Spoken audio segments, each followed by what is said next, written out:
ആം, നമ്മളെ ഇത്ര ഞായറാഴ്ചകളിൽ കംസ് ഓഫ് ഏജ് എന്ന് പറയുന്ന നമ്മുടെ ഒരു ചരിത്ര പുസ്തകമാണ്. ഒരുപക്ഷെ 10 350 താഴെ വരുന്ന പേജുകളുള്ള ചരിത്ര പുസ്തകത്തില് ബിൽ ഡബ്ല്യു യഥാർത്ഥത്തിൽ ശ്രമിക്കുന്നത് എഐയുടെ ഒരു സംക്ഷിപ്ത രൂപം, അല്ലെങ്കിൽ എങ്ങനെയാണ് ആൽക്കഹോളിക്സ് അനോണിമസ് ഉണ്ടായത്, എങ്ങനെയാണ് രൂപീകരിക്കപ്പെട്ടത്, ലോകം മുഴുവൻ എങ്ങനെയാണ് ഇത് വ്യാപിച്ചത്, ആരൊക്കെ അതിന് സഹായിച്ചു എന്നൊക്കെ ചൂണ്ടിക്കാട്ടാനാണ്. അപ്പൊ നമുക്കറിയാം 1935 ഡോക്ടർ ബോബിനെ ബിൽ ഡബ്ല്യു കാണാൻ പോകുന്ന ആ നിമിഷം മുതലാണ് എഐയുടെ ജന്മം. അല്ലെങ്കിൽ ഡോക്ടർ ബോബ് ബിൽ ഡബ്ല്യു സുഖപ്പെട്ട ദിവസമല്ല, അല്ലെങ്കിൽ ബിൽ ഡബ്ല്യു മോചിതനായ ദിവസമല്ല, ഡോക്ടർ ബോബ് മോചിതനായ ദിവസമാണ് നമ്മൾ എഐയുടെ ജന്മദിനമായിട്ട് കണക്കാക്കുന്നത്. പിന്നീട് അങ്ങോട്ട് ഒരു 4 വർഷത്തോളം ഓക്സ്ഫോർഡ് ഗ്രൂപ്പ് എന്ന് പറയുന്ന മറ്റൊരു ഗ്രൂപ്പിൽ പോയിക്കൊണ്ടിരുന്നവരാണ് നമ്മുടെ സഹസ്ഥാപകരെല്ലാം തന്നെ. ആ കാലത്തുണ്ടായ ഇപ്പൊ ബുക്ക് അടങ്ങുന്ന കാലത്ത് 100 പേരാണ് ഉണ്ടായിരുന്നത്. 1935 മുതൽ 39 വരെ 100 പേരാണ് ഉണ്ടായിരുന്നത്. അവരെല്ലാവരും തീർച്ചയായും ഈ ഓക്സ്ഫോർഡ് ഗ്രൂപ്പിൽ പോയിട്ടുണ്ടാകണം, അല്ലെങ്കിൽ ഓക്സ്ഫോർഡ് ഗ്രൂപ്പിലെ തത്വങ്ങൾ സ്വീകരിച്ചിട്ടുണ്ടാകണം. ആൽക്കഹോളിസം കംസ് ഓഫ് ഏജ് എന്ന് പറയുന്ന ഈ ബുക്കില് പേജ് നമ്പർ 39 ഓക്സ്ഫോർഡ് ഗ്രൂപ്പിനെ പറ്റി വിവരിക്കുന്നുണ്ട്. അത് ഇച്ചിരി കൂടി ഞാനൊന്ന് എക്സ്പാൻഡ് ചെയ്ത് വിവരിക്കുന്നതാണ്. കഴിഞ്ഞ ആഴ്ച നമ്മൾ അതിന്റെ 5 അബ്സല്യൂട്ട്സ് ഒക്കെ നമ്മൾ കാണാൻ ശ്രമിച്ചു. എന്താണ് അവർ പരിപൂർണതയെ പറ്റിയൊക്കെ പറയാം. അപ്പൊ ഇന്നിപ്പോ അതിന്റെ ഒരു ചെറിയ രൂപം പറയാനാണ് ഞാൻ ശ്രമിക്കുക. ഇപ്പൊ ഇംഗ്ലീഷിൽ ഞാൻ വായിച്ചിട്ട് മലയാളത്തിലേക്ക് അത് പറയാം, അതായിരിക്കും കൂടുതൽ. കാരണം എന്റേതായ ഭാഷയിൽ പറയാതെ അവരെന്താണ്, ചരിത്രകാരന്മാർ എന്താണ് പറഞ്ഞിരിക്കുന്നത്, അത് വായിച്ചിട്ട് ഞാൻ ഇംഗ്ലീഷിൽ പറയാം. Okay. The Oxford Group sin the Oxford Group puts its bluntly is anything that keeps us from God or from one another. അതായത് ലോകത്തിനോ ദൈവത്തിനും മറ്റുള്ളവർക്കും എതിരെ പ്രവർത്തിക്കുന്ന എന്തിനേയും അവര് നിർദാക്ഷിണ്യം പാപം എന്നാണ് വിളിച്ചിരുന്നത്. A Gru in part of out of the Oxford group. അതായത് ഒരു ഓക്സ്ഫോർഡ് ഗ്രൂപ്പിന്റെ ഒരു പാർട്ടായിട്ട് ആണ് എ വളർന്നു വന്നതെന്ന് പറഞ്ഞാൽ അവരുടെ അവിടെ പോയിക്കൊണ്ടിരുന്നവരാണ് എഐയുടെ തുടക്കത്തിന് വഴി തെളിച്ചത്. Oxford Group a Christian group founded by a Lutheran minister named Frank Buchman around the year 1919. 1919 Frank Buchman എന്ന് പറയുന്ന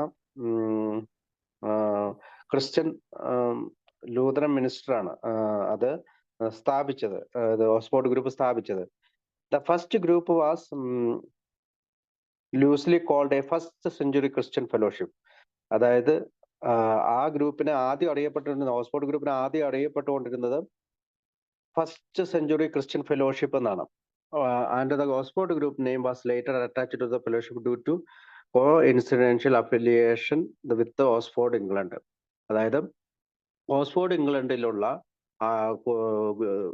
ആളുകളുമായി ഇതിന്റെ ഒരു അഫിലിയേഷൻ ഉണ്ടായിരുന്നു. കാരണം വെച്ചാൽ അവിടെ ഒരു ഗ്രൂപ്പ് ഉണ്ടായിരുന്നു, ഇവരുടെ ക്രിസ്ത്യൻ റിവൈവൽ ഫെലോഷിപ്പ്. അതിന്റെ കഥ എങ്ങനെയാണ്, ഓക്സ്ഫോർഡ് ഗ്രൂപ്പിൽ നിന്ന്, ഓക്സ്ഫോർഡ് യൂണിവേഴ്സിറ്റിയിൽ നിന്ന് അവിടെ പഠിച്ചിരുന്ന കുട്ടികള് ട്രെയിനിൽ ഓക്സ്ഫോർഡ് ക്രിസ്ത്യൻ ഈ ഫസ്റ്റ് സെഞ്ചുറി ക്രിസ്ത്യൻ ഫെലോഷിപ്പിന്റെ പ്രോഗ്രാമിൽ പങ്കെടുക്കാനായിട്ട് ട്രെയിനിൽ പോവുകയും അവരുടെ ലഗേജുകളെല്ലാം ട്രെയിനിൽ കയറ്റി വെക്കുകയും ട്രെയിനിന്റെ ഗ്ലാസ്സിൽ ഓക്സ്ഫോർഡ് ഗ്രൂപ്പ്, അതായത് ഇവർ ഓക്സ്ഫോർഡ് കുട്ടികളായതുകൊണ്ട് ഓക്സ്ഫോർഡ് ഗ്രൂപ്പ് എന്ന് പറഞ്ഞ ഗ്ലാസ്സിൽ ഒട്ടിച്ചു. അപ്പൊ പിറ്റേ ദിവസത്തെ പത്രങ്ങളിലെല്ലാം ആ ഫോട്ടോ വന്നുകൊണ്ട് ഓക്സ്ഫോർഡ് ഗ്രൂപ്പ് എന്ന് പറഞ്ഞുകൊണ്ട് പിന്നീട് അവർ ആ പേര് സ്വീകരിച്ചു എന്നൊക്കെയാണ് പറയുന്നത്. അപ്പൊ ഇത് പറയാത്തൊരു കാര്യം ഞങ്ങൾ കൂട്ടിച്ചേർത്തു മാത്രം. അപ്പോൾ the Oxford group enjoyed wide popularity and success. അതായത് ഓക്സ്ഫോർഡ് ഗ്രൂപ്പ് ആൽക്കഹോളിക്സ് അനോണിമസിനെ പോലെ ആയിരുന്നില്ല. അവർക്ക് ഭയങ്കരമായിട്ട് പോപ്പുലാരിറ്റിനെയും വിജയങ്ങളെയും അല്ലെങ്കിൽ കീർത്തിയും വിജയവും ഒക്കെ അവർ എൻജോയ് ചെയ്തു.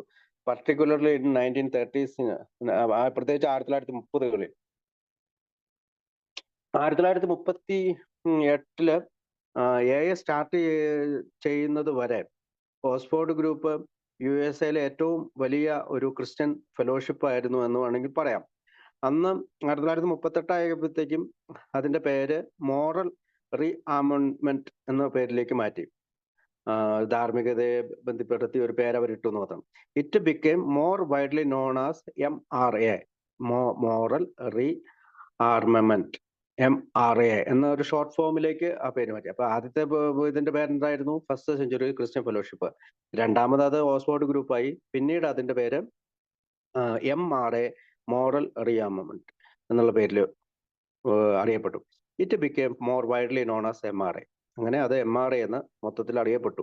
In England, Oxford groups continue to exist and follow the original tenets of the movement more closely than the groups descended from MRA. അപ്പം അതായത് ഓക്സ്ഫോർഡ് ഗ്രൂപ്പിലെ അംഗങ്ങൾ വീണ്ടും ഈ ഇവരുടെ ഒറിജിനൽ ആയിട്ട് വന്ന എല്ലാവിധ ആശയങ്ങളും മുന്നോട്ട് കൊണ്ടുപോയി. 2001 ആയപ്പോഴത്തേക്കും ഈ MRA എന്ന് പറയുന്ന ഇത് വീണ്ടും പേര് മാറ്റി ഇനിഷ്യേറ്റീവ് ഓഫ് ചേഞ്ച്,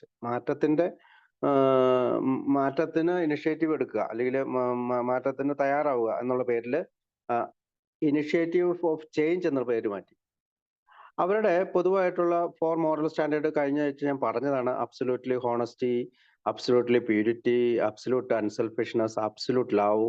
അതാണ് അവരുടെ 4 സ്റ്റാൻഡേർഡ്.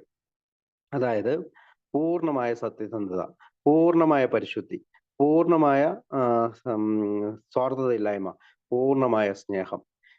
അടുത്ത ഇത് പിന്നീട് അത് അവരുടെ ഒരു 5 C's ആണ്. C എന്നാണ് അവർ വിളിക്കുക. 5 C's, 5 C's. അത് ഫ്രാങ്ക് ബുച്ച്മൻ 1919 എഴുതിയതാണ്. അതിനകത്ത് ഒന്നാമത്തെ കാര്യം കോൺഫിഡൻസ് ആണ്. അതായത് ദൃഢവിശ്വാസം, the establishment of rapport with the person to be changed. അതായത് ഒരു മനുഷ്യൻ ദൃഢവിശ്വാസത്തോടു കൂടി മാറാൻ തയ്യാറാവുന്നു. അടുത്തത് അവരുടെ 5 C'യിൽ ഒരെണ്ണം കൺഫെഷൻ ആണ്. Admission of sins to God and to another person. അതായത് ദൈവത്തിന്റെ മുമ്പിലും മറ്റൊരു വ്യക്തിയുടെ മുമ്പിലും ഈ കൺഫെക്ഷൻ, കുറ്റസമ്മതം നടത്തുക എന്നുള്ള ഒരു C. അടുത്ത C കൺവിക്ഷൻ ആണ്. അതായത് become aware of one sinfulness. അതായത് സമ്മതിക്കുക അല്ലെങ്കിൽ തൻ്റെതായ അപരാധങ്ങൾ നിർണ്ണയിക്കുക, തനിക്കുള്ള ശിക്ഷാവധി നിർണ്ണയിക്കുക, അങ്ങനെയൊക്കെയുള്ളതാണ് കൺവിക്ഷൻ എന്ന് പറയുന്നത്. ഇപ്പൊ യഥാർത്ഥത്തിൽ ഇവിടെ ചേരുക എന്ന് പറഞ്ഞാൽ അപരാധ നിർണ്ണയം എന്നാണ്. അപ്പൊ നമ്മുടെ പാപങ്ങളുടെ നിർണ്ണയത്തിനാണ് അവരത്, അല്ലെങ്കിൽ തെറ്റുകളുടെ നിർണ്ണയത്തിനാണ് കൺവിക്ഷൻസ് എന്ന് ഉപയോഗിക്കുക. അടുത്ത ഒരു C ഉണ്ട്, അത് കണ്ടിന്യൂവൻസ് ആണ്. അതായത് നിരന്തരം ഈ പരിപാടി നിരന്തരം ചെയ്യണം. ഇടപെടായ്മ വേണം. എന്ന് വെച്ചാൽ ഇടതടവില്ലാതെ ചെയ്യണം. അതിനൊരു നിലപാടെന്ന് പറയാം, അല്ലെങ്കിൽ തുടർന്ന് പ്രവർത്തിക്കുന്ന, നീട്ടിക്കൊണ്ടു പോകുന്ന എന്നൊക്കെയുള്ള അർത്ഥത്തിലാണ് ഈ കണ്ടിന്യൂസ് എന്ന് പറയുന്നത്. തുടർന്ന് പ്രവർത്തിക്കുക, എവിടെയും നമ്മൾ സ്റ്റോപ്പ് ചെയ്യുന്നില്ല, ഇടയ്ക്ക് ബ്രേക്ക് ഇല്ല, റിട്ടയർമെന്റ് ഇല്ല, പെൻഷൻ ഇല്ല. ഈ പ്രോഗ്രാം ജീവിതാന്ത്യം വരെ തുടർന്നുകൊണ്ട് പോവുക എന്നുള്ളതാണ്. അപ്പോൾ ഈ പലപ്പോഴും നമ്മൾ കേട്ടിട്ടുണ്ടാവും ഈ 5 C's ഒക്കെ ഇനി മുന്നോട്ട് പോകുമ്പോൾ കേൾക്കാൻ സാധ്യതയുണ്ട്. ആ എയുടെ ഉള്ളില് എന്താണ് ഓക്സ്ഫോർഡ് ഗ്രൂപ്പിന്റെ 5 അബ്സല്യൂട്ട് എന്ന് പറയുമ്പോൾ നമുക്ക് ഇത് പറയാൻ കഴിയണം, അല്ലെങ്കിൽ ഓർക്കാൻ കഴിയണം. പിന്നെ ഈ പറയുന്ന അടുത്തത് എന്താണ്, 5 അബ്സല്യൂട്ടും പിന്നെ 5 C'സും അത് നമ്മൾ പറഞ്ഞു. അടുത്തത് സറണ്ടർ. അപ്പം സറണ്ടർ എന്ന് പറഞ്ഞാൽ നമ്മൾ of our life past, present and future into God's keeping and direction. അതായത് അവനവന്റെ ജീവിതം ദൈവത്തിന്റെ കൈകളിൽ തിരിച്ചുവിടുന്നു, അല്ലേ? ഗോഡ്സ് കീപ്പിംഗ് ആൻഡ് ഡയറക്ഷൻ, അതായത് ദൈവത്തിന്റെ സംരക്ഷണത്തിനും നിയന്ത്രണത്തിലും തിരിച്ചുവിടുന്നു. ഡയറക്ഷൻ എന്ന് പറഞ്ഞാൽ നിർദ്ദേശങ്ങൾക്കുമായിട്ട്. ലൈഫ് ഏതൊക്കെയാണ്? Past, present and future. ഇന്നലകൾ, ഇന്ന്, നാളെകൾ, അല്ലെങ്കിൽ ഭൂതം, ഭാവി, വർത്തമാനം, അല്ലെ? അങ്ങനെയല്ലേ പറയാം, ഭൂതം, ഭാവി, വർത്തമാനം. ഈ മൂന്നും ദൈവത്തിന്റെ ഇതിലേക്ക് വിട്ടുകൊടുക്കുക എന്നുള്ളതാണ് അവരുടെ മറ്റൊരു ആശയം. അപ്പൊ sharing, of our sins and temptations with another Christian and to use sharing as witness to help others. Still നമുക്കറിയാം, നമ്മളിവിടെ ഷെയറിങ് ചെയ്യുന്നുണ്ടെങ്കിൽ അവിടുത്തെ വിശ്വാസം എന്ന് വെച്ചാൽ പാപങ്ങൾ ഏറ്റുപറയുക, എന്തെങ്കിലും പ്രലോഭനങ്ങൾ വരുമ്പോൾ അതെല്ലാം ഏറ്റുപറയുക. മറ്റൊരു നമുക്കറിയാം, അതൊരു ക്രിസ്ത്യൻ ഫെലോഷിപ്പ് ആയതുകൊണ്ടാണ് അവിടെ ക്രിസ്ത്യൻ എന്ന് ചേർത്തേക്കണേ. അത് നമ്മൾ ഗവനിക്കേണ്ട കാര്യമില്ല. അവരുടെ എന്തൊക്കെയാണ് നല്ലത്, അവരുടെ പ്രയോജനപ്രദമായിട്ടുള്ള പല കാര്യങ്ങളും നമ്മൾ ഈ ഷെയറിങ് നമ്മൾ എടുത്തിട്ടുണ്ട്. And use sharing as witness to help others. And to use sharing as witness to help others. അതായത് ഒരു ഷെയറിങ്ങിനെ, സാക്ഷ്യങ്ങളെ, അനുഭവങ്ങൾ ഒരു സാക്ഷ്യമായി മറ്റുള്ളവരെ സഹായിക്കാനായി പറയുക. Still unchanged. ഇപ്പോഴും നമ്മൾ അത് ചെയ്യുന്നുണ്ട്. To recognise and acknowledge their sins. അത് എന്തുകൊണ്ടാണ് അങ്ങനെ ചെയ്യണേ? ഒരാൾ പാപം തുറന്നു പറയുമ്പോൾ അത് തിരിച്ചറിയപ്പെടാനും മനസ്സിലാക്കാനും അയാൾക്ക് സാധിക്കുന്നുള്ളതാണ്. പിന്നെ ഇതുള്ളതാണ് restitution. Restitution to all whom we have wronged directly or indirectly. അതായത് രമ്യതയിൽ ഏർപ്പെടുക. റെസ്റ്റിറ്റ്യൂഷൻ എന്ന് പറഞ്ഞാൽ എന്താണ്? രമ്യതയിൽ ഏർപ്പെടുക. അതായത് നമ്മൾ തെറ്റ് ചെയ്തവരോട് നേരിട്ടോ അല്ലാതെയോ തെറ്റ് സമ്മതിക്കുക. അടുത്തത് കണ്ടിന്യൂൻസ്. അത് listening, accepting and relying on God's guidance. അതായത് കണ്ടിന്യൂൻസ് ഞാൻ ആദ്യം പറഞ്ഞു. അതായത് തുടർച്ച, നിരന്തരം ഈ തുടർന്ന് ജീവിതാവസാനം വരെ തുടർന്നുകൊണ്ടിരിക്കുക. അത് എന്തൊക്കെയാണ് ചെയ്യേണ്ടത്? ലിസണിങ്, കേൾക്കുക, അക്സെപ്റ്റിംഗ്, സ്വീകരിക്കുക, and relying on God's guidance, ദൈവത്തിന്റെ നിർദ്ദേശങ്ങൾക്കായി ചേർന്ന് നിൽക്കുക, and carrying it out in everything we do and say, great or small. അതായത് ഈ തത്വങ്ങൾ, അല്ലെങ്കിൽ നമ്മൾ പറയാറുണ്ട് ഈ തത്വങ്ങൾ എല്ലാ വ്യവഹാരങ്ങളും പാലിക്കുക എന്ന് പറഞ്ഞ പോലെ തന്നെ ഇത് നമ്മൾ പറയുക മാത്രമല്ല ചെയ്യുകയും ചെയ്യുന്നു. ചെറിയ കാര്യങ്ങളിലും വലിയ കാര്യങ്ങളായാലും അത് നമ്മൾ തുടർന്ന് ചെയ്തുകൊണ്ടേയിരിക്കുന്നു. കാൾജങ് ഓൺ ദ ഓക്സ്ഫോർഡ് ഗ്രൂപ്പ്. കാൾജങ് എന്താണ് പറയുന്നത് ഓക്സ്ഫോർഡ് ഗ്രൂപ്പിനെ വെച്ചാൽ, my attitude to this matters is that as long as such a patient is really a member of a church, he ought to be serious. അതായത് ഒരു ചർച്ചിലോ ഏതെങ്കിലും ഒരു പള്ളിയിലൊക്കെ മെമ്പർ ആകുമ്പോൾ അതൊക്കെ ഇച്ചിരി കൂടി ഗൗരവമായിട്ട് എടുക്കണം. He ought to be really and sincerely a member of that church. അവന് അത് ആ ചർച്ചുമായിട്ട് ചേർന്ന് നിൽക്കണമെങ്കിൽ ഗൗരവമായിട്ട് എടുക്കണം. And be should not go to a doctor to get this conflicts settled when he believes that he should do with God. അപ്പൊ ദൈവത്തിനോട് ചേർന്ന് നിൽക്കുന്ന ഒരാൾക്ക് ഡോക്ടറെ അടുത്ത് പോകേണ്ട കാര്യമില്ല, അവിടെ തന്നെ നിന്ന് ചെയ്യണം എന്നുള്ളതാണ് കാൾജങ് എന്ന് പറഞ്ഞ മനഃശാസ്ത്രജ്ഞൻ പറയുന്നത്. For instance, when a member of the Oxford group comes to me in order to get a treatment, അതായത് ഇപ്പോ ഓക്സ്ഫോർഡ് ഗ്രൂപ്പിൽ പോകുന്ന ഒരു മെമ്പർ എൻ്റെ അടുത്ത് ചികിത്സയ്ക്ക് വന്നാൽ, I say you are in the Oxford group so long as you are there. അപ്പൊ നിങ്ങൾ ഓക്സ്ഫോർഡ് ഗ്രൂപ്പിലാണ്, അതുകൊണ്ട് നീ അവിടെ തന്നെ തുടർച്ചയായി പോവുക. You settle your affair with the Oxford. നീ അവരുമായിട്ടുള്ള ബന്ധം തുടർന്ന് I can do it better than them. അതായത് അവരെക്കാളും നന്നായിട്ട് എനിക്കൊന്നും ചെയ്യാൻ കഴിയില്ല. അപ്പൊ ഇതൊരു സയൻസ് ആണ് പുള്ളി പറയാൻ ഉദ്ദേശിക്കുന്നത്. അതായത് അവിടെ പോയി എല്ലാ പാവങ്ങളും ധാർമ്മികതയൊക്കെ ഏറ്റു പറയുമ്പോൾ, തെറ്റുകളും കുറ്റങ്ങളും പാവങ്ങളും ഒക്കെ ഏറ്റു പറയുമ്പോൾ സ്വാഭാവികമായിട്ടൊരു ആത്മീയ വിശ്വാസം ഉണ്ടാകും എന്നുള്ള രീതിയിലാണ് അവിടെ പറയാം. അടുത്തത് റെയ്നോൾഡ് നെയ്ബർ. നമുക്കറിയാം നമ്മുടെ സെറനറ്റി പ്രയർ എഴുതിയത് റെയ്നോൾഡ് നെയ്ബർ ആണ് എന്നാണ് വിശ്വസിക്കപ്പെടുന്നത്. റെയ്നോൾഡ് നെയ്ബർ ഓക്സ്ഫോർഡ് ഗ്രൂപ്പിനെ പറ്റി പറയുന്നത്, ബുച്ച്മൻസിന്റെ ചില തത്വശാസ്ത്രങ്ങളെയൊക്കെ അയാൾ വിമർശിക്കുന്നുണ്ട്. പ്രത്യേകിച്ച് അതൊരു ഭയങ്കര സാമ്പത്തികമായിട്ട് പണം നേടിയെടുക്കുന്ന പവർഫുൾ ആയിട്ടുള്ള എന്ന് വെച്ചാല് ഇവരെല്ലാവരും സമൂഹത്തിലെ കൗൺസിലേഴ്സിനെയും അല്ലെങ്കിൽ ഗവൺമെന്റ് ഒഫീഷ്യൽസിനെയും നടന്മാരെയും സിനിമാ നടിമാരെയും ഒക്കെ ഇവര് ഈ ഗ്രൂപ്പിലേക്ക് കൊണ്ടുവരാൻ ശ്രമിച്ചിരുന്നു. അപ്പോൾ അഡോൾഫ് ഹിറ്റ്ലറെ പോലും ഓക്സ്ഫോർഡ് ഗ്രൂപ്പിൽ കൊണ്ടുവരാനായിട്ട് ശ്രമിച്ചതായിട്ടൊക്കെ ചരിത്രം പറയുന്നുണ്ട്. അപ്പോൾ അത്തരം വലിയ ഫേമസ് ആകാൻ വേണ്ടി എന്ത് കാര്യങ്ങളും ആ കാര്യങ്ങൾ ചെയ്യുന്ന ഒരു ഗ്രൂപ്പായിരുന്നു ആ കാലത്ത് ഇത്. അതുകൊണ്ടാണ് റെയ്നോൾഡ് നെയ്ബർ അതിനെ വിമർശിക്കാൻ കാരണം. The idea is that if the men of power can be converted, God will be able to control a large area of human life. അതായത് ഒരു മനുഷ്യൻ മാറണമെന്ന് ചിന്തിച്ചാൽ, അല്ലെങ്കിൽ മനുഷ്യന്റെ മാറണമെന്ന് ചിന്തിച്ചാൽ ദൈവത്തിന് അവന്റെ ജീവിതത്തിൽ ഒരു വലിയ വിധത്തിൽ പ്രവർത്തിക്കാൻ സാധിക്കും, അവനേക്കാളും അവന്റെ ശക്തിയെക്കാളും. Than if a little man were converted. അപ്പൊ ആ ചെറിയ മനുഷ്യൻ മാറാൻ ശ്രമിച്ചാലും അവനേക്കാളും വലിയ രീതിയിൽ ദൈവത്തിന് അവന്റെ ജീവിതത്തിൽ ഇടപെടാൻ സാധിക്കും. This is the logic which has filled the Butchmanities with a touching solicitude for the souls of such men as Henry Ford or Harvey Firestone. അതായത് നമുക്കറിയാം ഹാർവി ഫയർസ്റ്റോൺ എന്ന് പറഞ്ഞ ടയർ കമ്പനി അമേരിക്കയിലും കാനഡയിലും ഒക്കെ ഉണ്ട്. മറ്റു രാജ്യങ്ങളിലുണ്ടോ എന്ന് എനിക്ക് കൃത്യമായിട്ട് അറിയത്തില്ല. ഈ ഫയർസ്റ്റോൺ കമ്പനിയുടെ ഉടമ ഹാർവി ഫയർസ്റ്റോണിന്റെ മകൻ ഹെൻറി ഹാർവി ഫയർസ്റ്റോണിന്റെ മകൻ ഈ ഓക്സ്ഫോർഡ് ഗ്രൂപ്പിൽ വന്ന് ആൽക്കഹോളിസത്തിൽ നിന്ന് മാറ്റപ്പെട്ടതാണ്. അതുപോലെ തന്നെ ഹെൻറി ഫോർഡും the Christian Century 1936 Oxford Group influence on alcoholism in Akron. 1936 Oxford Group Alcoholics Anonymous അക്രോണിലും ഒഹായോയിലും ആം, അഹ് നമ്മളെ സ്വാധീനിച്ചിട്ടുണ്ട്. Oxford Group member named Jim Newton. Jim Newton knew that one of Harvey Firestone sons Russell was a serious alcoholic.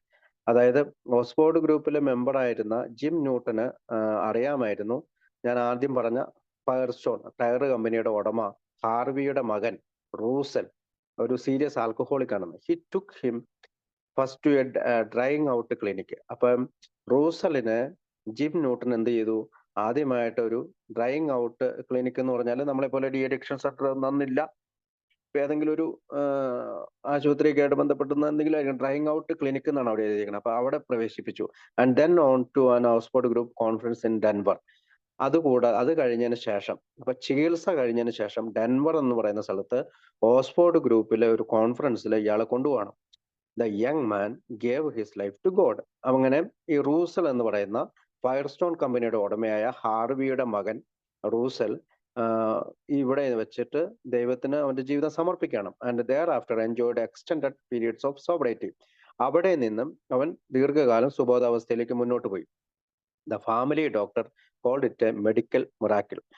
ഇത് കേട്ട ഈ ഇവരുടെ ഫാമിലി ഡോക്ടർ, കുടുംബ ഡോക്ടർ അത്ഭുതത്തോടെ പറഞ്ഞു, ഇതൊരു വൈദ്യശാസ്ത്രത്തിലെ അത്ഭുതമാണ്. Harvey Firestone senior was so grateful that on January 1933, അതായത് 1933 ജനുവരിയിലായപ്പോൾ ഈ ഹാർവി, അതായത് റൂസലിന്റെ അപ്പൻ ഫയർസ്റ്റോണിന്റെ ഉടമ, വളരെ അഭിമാനിതനായി. He invited ബുച്ച്മൻ. അങ്ങനെ അദ്ദേഹത്തിന്റെ സന്തോഷം കൊണ്ട് അദ്ദേഹം എന്ത് ചെയ്തു, ഈ ബുച്ച്മനെ ടീമിനെയും ഏകദേശം 60 പേരെ to conduct a 10-day campaign in Akron. അക്രോണിൽ ഒരു 10 ദിവസത്തേക്ക് ഓക്സ്ഫോർഡ് ഗ്രൂപ്പിന്റെ ഒരു കാമ്പയിൻ സംഘടിപ്പിക്കാനായിട്ട് ക്ഷണിക്കുകയാണ്.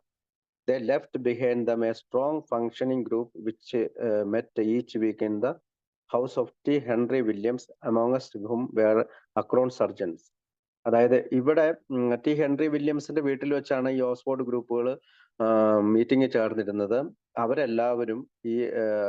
അവരെല്ലാവരും കൂടാതെ അക്രോൺ സർജനായിരുന്ന ബോബ് സ്മിത്തും ആൻഡ് ഹിസ് വൈഫ് ആനിയും ബോബ് വാസ് അവരും ഈ പ്രോഗ്രാമിൽ പങ്കെടുത്തു.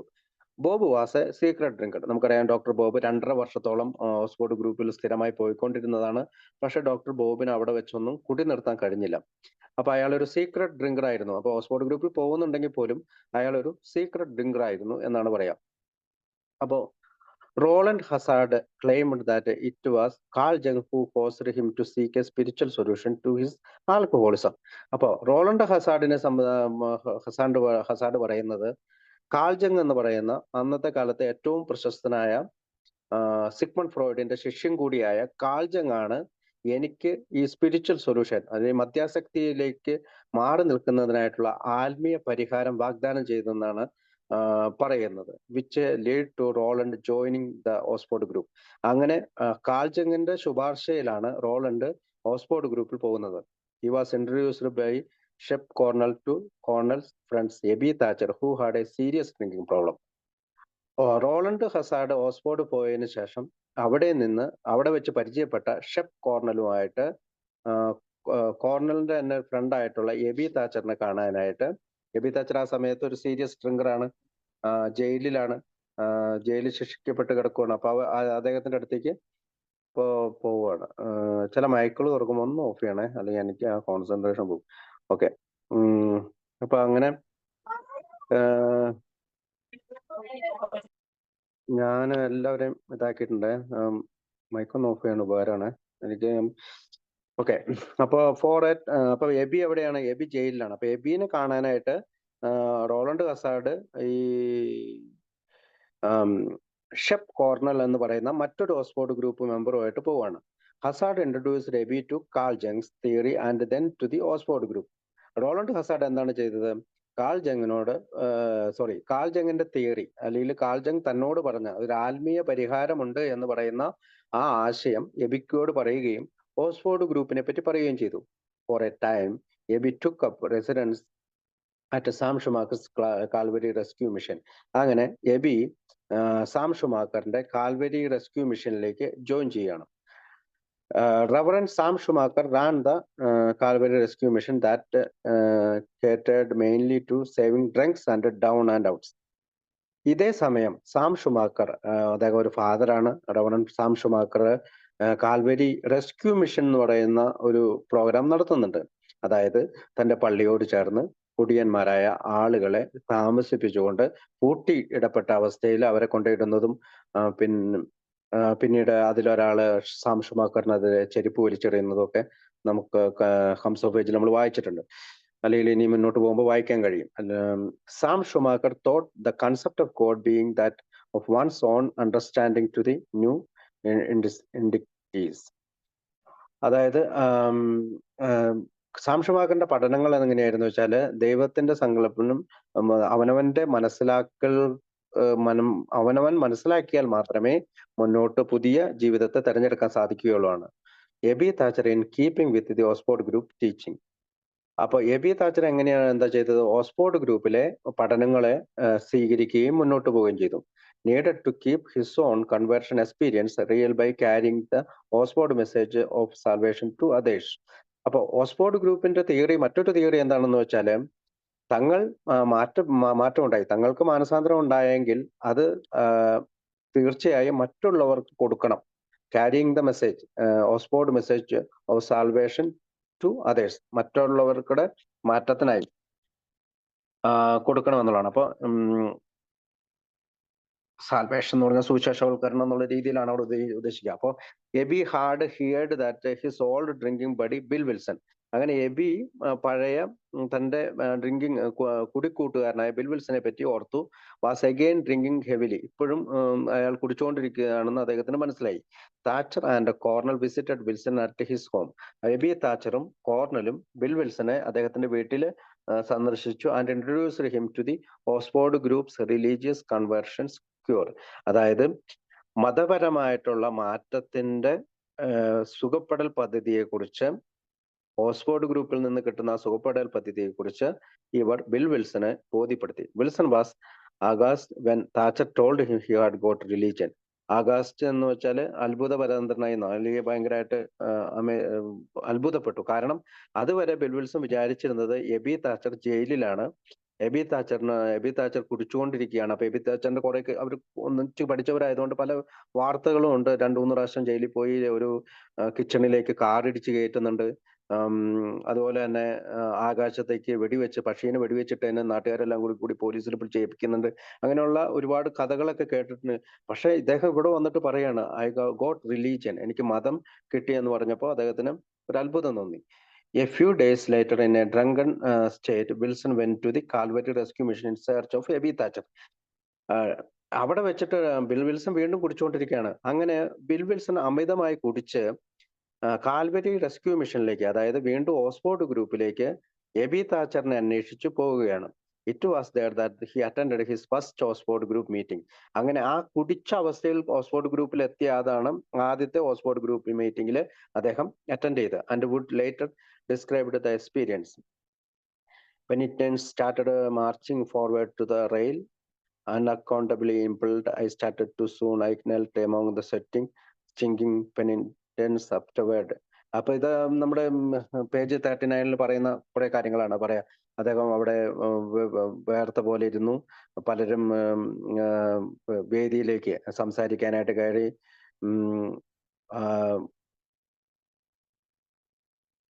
A couple of days later, he readmitted himself to Charles B.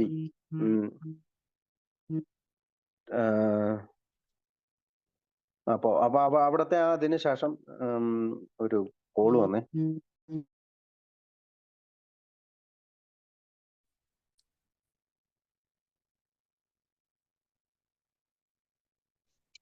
കേൾക്കാവോ? എനിക്കൊരു കോള് വന്നേ, വിളിച്ചോണ്ടിരിക്കുന്നു. അപ്പൊ ആൻസർ ചെയ്തില്ലെങ്കിൽ പിന്നെയും വിളിക്കും. അപ്പം അവിടെ നിന്ന് ഇദ്ദേഹം എന്ത് ചെയ്തു, ഈ ഓക്സ്ഫോർഡ് ഗ്രൂപ്പില് പ്രസംഗം, അതായത് സാം ഷുമാക്കർ ക്യാൻസർ രോഗത്തോട് മദ്യാസക്തി ഉപമിക്കുന്നുണ്ട്. അതായത് ക്യാൻസർ രോഗിയോട് കാണിക്കുന്ന കരുണ പോലും മദ്യാസക്തനോട് ആളുകൾ കാണിക്കില്ല എന്നൊക്കെ പറഞ്ഞ ഒരു പ്രസംഗമുണ്ട്. ആ പ്രസംഗം കേട്ടതിന് ശേഷമാണ് a couple of days later he readmitted himself to Charles B Towns Hospital. അതായത് വീണ്ടും ചാൾസ് ബി ടൗൺസ് ഹോസ്പിറ്റലിൽ അദ്ദേഹം അഡ്മിറ്റ് ആയി. Wilson had been admitted to hospital 3 times earlier between 1933 and 1934. 1933 മുതൽ 1934 വരെ 3 പ്രാവശ്യമാണ് ബിൽ വിൽസൺ ഈ നമ്മുടെ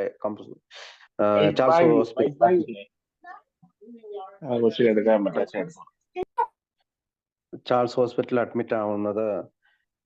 this would be his 4th and last stay. ഇത് അദ്ദേഹത്തിന്റെ 4ാമത്തെയും അവസാനത്തെയും സ്റ്റേ ആണ്. Bill Wilson on the Oxford Group, early AA got its idea of self-examination. Page number 39 comes of പേജിൽ പറയുന്നുണ്ട്, ഏർലി എ എ, ആദ്യകാലത്തെ എ എക്ക് got it's idea of self examination, അതായത് സ്വയം പരിശോധന എന്ന് വെച്ചാൽ ധാർമ്മിക നിലവാരത്തെ പരിശോധിക്കുക. അക്നോളജ്മെന്റ് ഓഫ് ക്യാരക്ടർ ഡിഫക്ട്സ്, നമ്മുടെ ധാർമ്മിക നിലവാര സ്വഭാവ വൈകല്യങ്ങളെ മനസ്സിലാക്കുക. റെസ്റ്റിറ്റ്യൂഷൻ ഫോർ ഹാം ഡൺ, അതായത് നമ്മൾ ഉപദ്രവിച്ചവരോട് രമ്യതയിൽ ഏർപ്പെടുക. And working with other straight from the Oxford group and directly from Sam Shoemaker, അതായത് ഓക്സ്ഫോർഡ് ഗ്രൂപ്പിലെയും മറ്റ് പുറത്തുള്ളവരോടും വർക്ക് ചെയ്യുക, അതായത് ഇവരുടെ സന്ദേശം എത്തിക്കുക എന്നുള്ള കാര്യങ്ങളൊക്കെ their former leader in America and from nowhere else. അപ്പോൾ സാം ഷുമാക്കറുടെ ആശയങ്ങളും അമേരിക്കയിലുള്ള സാം ഷുമാക്കറിന്റെ ആശയങ്ങളും തങ്ങൾ സ്വീകരിച്ചിട്ടുണ്ടെന്ന് page number 39 Alcoholics Anonymous comes of പേജിൽ പറയുന്നുണ്ട്. അപ്പം നമുക്ക് ഒരുപാട് പേരോട് ഈ ഓക്സ്ഫോർഡ് ഗ്രൂപ്പിന്റെ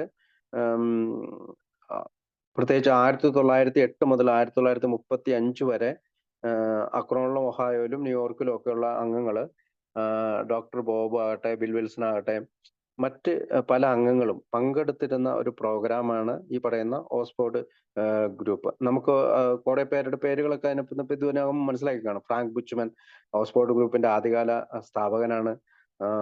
ഫസ്റ്റ് സെഞ്ചുറി ക്രിസ്ത്യൻ ഫെലോഷിപ്പ് എന്നാണ് ആദ്യത്തെ പേര്. അത് അവസാനം MRA എന്ന് വരെ, ഇനിഷ്യേറ്റീവ് ഓഫ് ചേഞ്ച് എന്ന് വരെ ആ പേര് മാറ്റിയ first Century Christian fellowship Oxford ഗ്രൂപ്പായി. പിന്നീട് മോഡൽ റീ ആർമമെന്റ് എന്ന് പറയുന്ന MRA എന്നുള്ള പേര് കിട്ടി.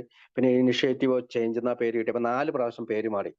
അപ്പം ഇപ്പോഴും നിലവിലും പല സ്ഥലങ്ങളിലൊക്കെ ഉണ്ട് എന്നാണ് ഞാൻ സെർച്ച് ചെയ്തപ്പോൾ എനിക്ക് തോന്നുന്നത്. അപ്പൊ ഫ്രാങ്ക് ബുച്ച്മനെ പറ്റി മനസ്സിലായി. സാം ഷുമാക്കർ ഓക്സ്ഫോർഡ് ഗ്രൂപ്പുകാരനാണ്. റോളണ്ട് ഹസാർ ഓക്സ്ഫോർഡ് ഗ്രൂപ്പാണ്. ജിം ന്യൂട്ടൺ എന്ന് പറയുന്ന ആള് Oxford. Eleanor Fred, Ebby Thacher, Shepard Cornell, Henrietta Seiberling, ഇവരെല്ലാം ഓക്സ്ഫോർഡ് ഗ്രൂപ്പിൽ നിന്ന് നമ്മളെ സഹായിച്ചിട്ടുള്ള ആളുകളാണ്. പിന്നെ ഒരാളാണ് റവറൻ വാൾട്ടർ ടങ്സ്. നമ്മൾ ഓർക്കുന്നുണ്ടാവും റവറൻ വാൾട്ടർ ടങ്സ് ആരാണ്?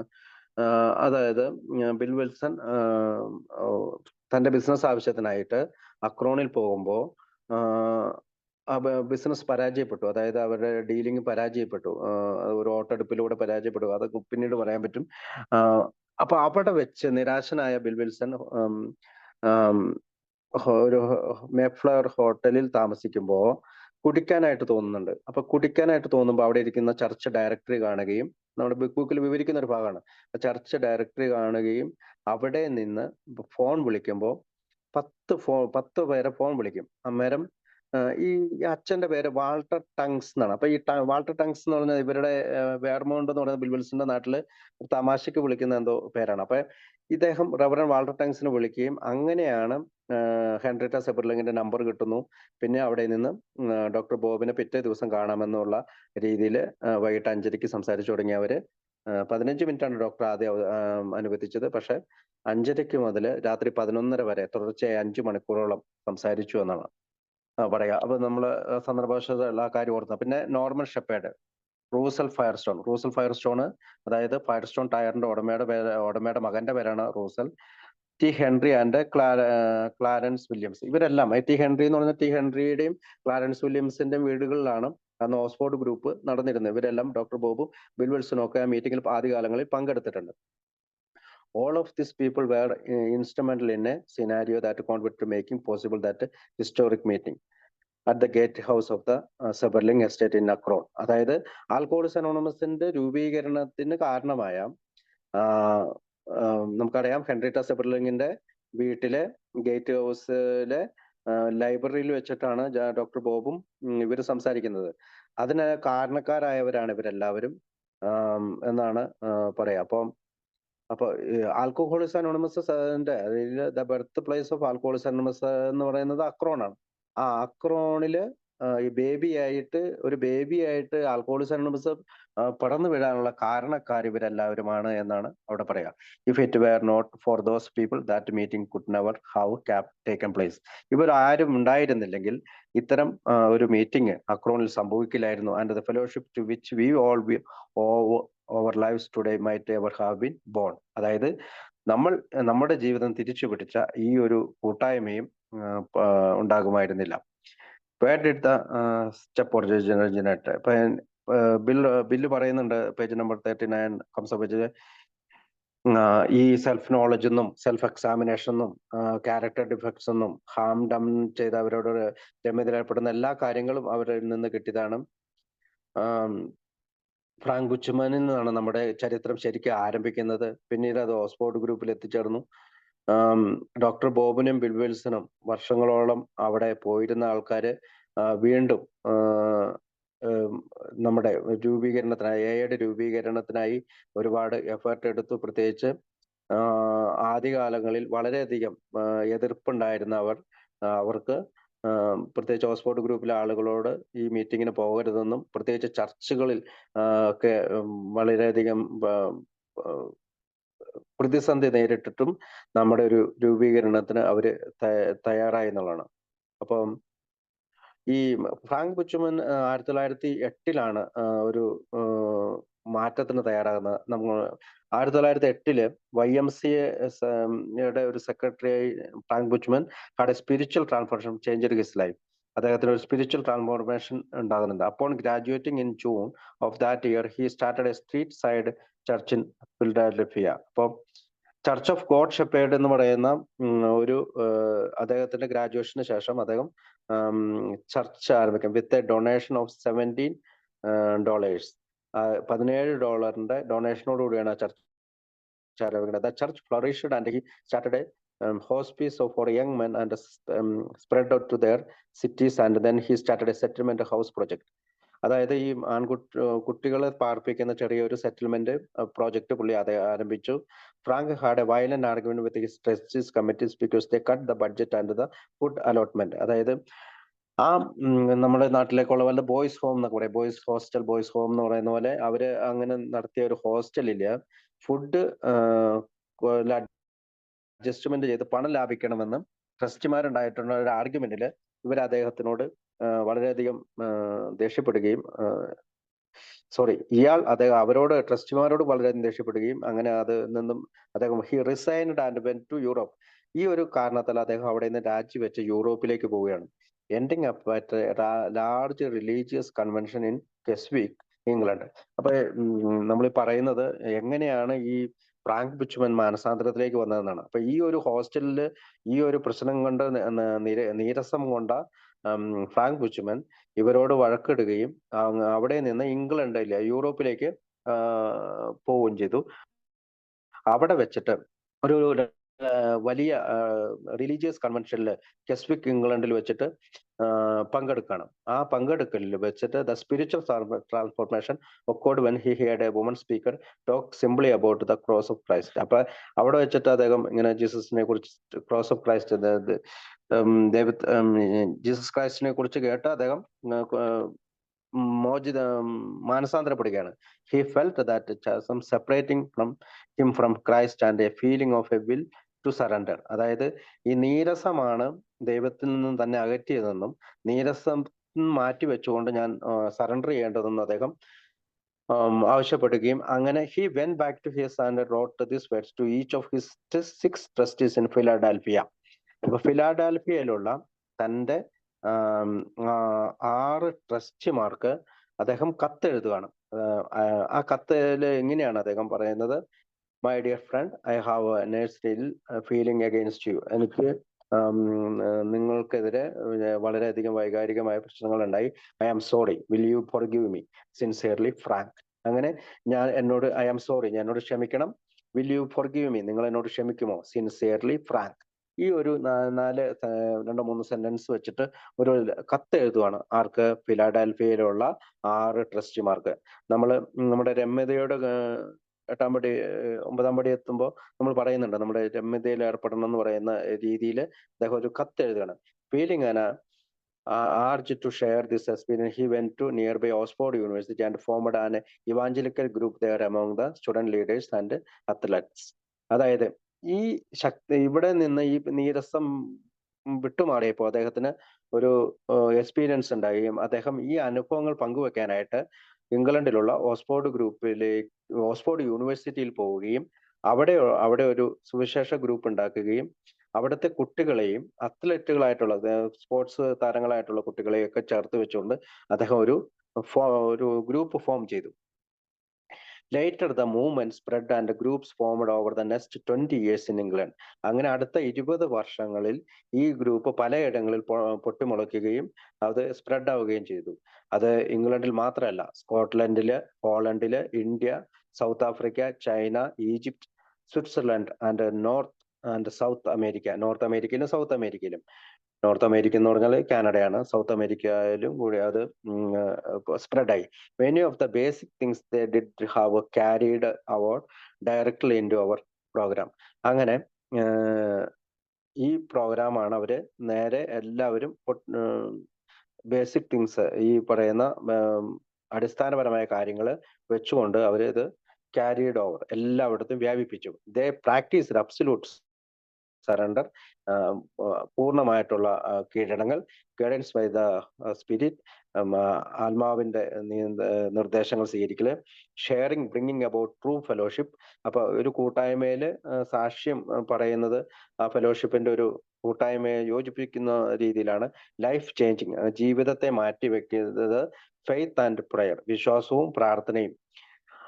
They aimed for absolute standards of love, purity, honesty and unselfishness. അവരെപ്പോഴും ഈ പൂർണ്ണതയാണ്, അത് പൂർണ്ണമായ സ്നേഹം, പൂർണ്ണമായ പരിശുദ്ധി, പൂർണ്ണമായ സത്യസന്ധത, പൂർണ്ണമായ അൺസെൽഫിഷ്നെസ്, അതായത് സ്വാർത്ഥതയില്ലായ്മ. ഇത്രയും കാര്യങ്ങളാണ് അവര് കൊണ്ടു നടന്നത്. Which were an integrate part of the first AI program in Akron and Cleveland and New York. ഇതായിരുന്നു ആദ്യകാലത്തെ ആൽക്കോളിക്സ് അനോണിമസിന്റെ പ്രോഗ്രാം അക്രോണിലും ക്ലേവ്ലാൻഡിലും ന്യൂയോർക്കിലും. എന്തുകൊണ്ടാണത്? നമ്മുടെ ബുക്ക് 1939 ഏപ്രിൽ മാത്രമാണ് വന്നത്. 1935 മുതൽ ജൂണിൽ വെച്ചിട്ടാണ് ഡോക്ടർ ബോബിനെ കണ്ടുമുട്ടുന്നത്. 1935 മുതൽ 1939 വരെയുള്ള നമ്മുടെ ഫെലോഷിപ്പിനെ വിളിക്കുന്നത് ഫ്ലൈയിങ് ബ്ലൈൻഡ് പീരീഡ് എന്നാണ്. അതായത് അന്ധകാരത്തിൽ ചിറകുവെച്ച് പറക്കുക. അപ്പൊ അന്ധകാരത്തിൽ ചിറകുവെച്ച് പറക്കുക എന്ന് വെച്ചാൽ ലക്ഷ്യങ്ങളില്ല, നമുക്കൊരു പ്രത്യേക ബുക്കില്ല, നമുക്കൊരു പ്രോഗ്രാം ചാർട്ടായിട്ടില്ല. അപ്പോൾ അതുകൊണ്ടാണ് നമ്മൾ ഈ ഓക്സ്ഫോർഡ് ഗ്രൂപ്പ് എന്താണ് ചെയ്തത് എന്നതിന് നമ്മൾ പ്രത്യേകിച്ച് നമ്മൾ ചരിത്രം പഠിക്കുമ്പോൾ പ്രത്യേകം പഠിക്കണമെന്ന് പഴമക്കാരൊക്കെ പറയുന്നത്.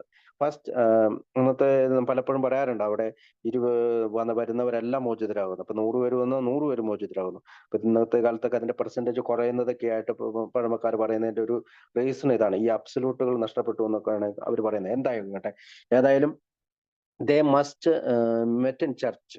അവര് പള്ളികൾ കണ്ടുമുട്ടി, യൂണിവേഴ്സിറ്റീസ് അവർ യൂണിവേഴ്സിറ്റികൾ കണ്ടു, ആൻഡ് ഹോംസ് വീടുകളിൽ കണ്ടുമുട്ടി.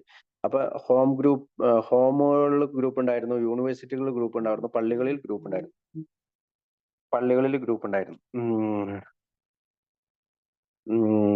The Oxford group and their principles were carried to the United States. The Oxford group and their principles were carried to the United States, so that in both New York City and Akron, Ohio, an Oxford group was in place and functioning when Bill Wilson and Dr. Bob Smith hit their respectives.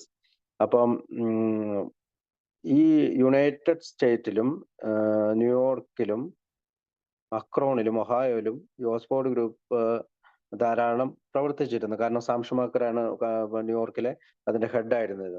These two groups would befriend and teach their principles to our co-founders before they ever met, and then we go on to host the fledgling groups of newly dry and nameless trunks as they came together.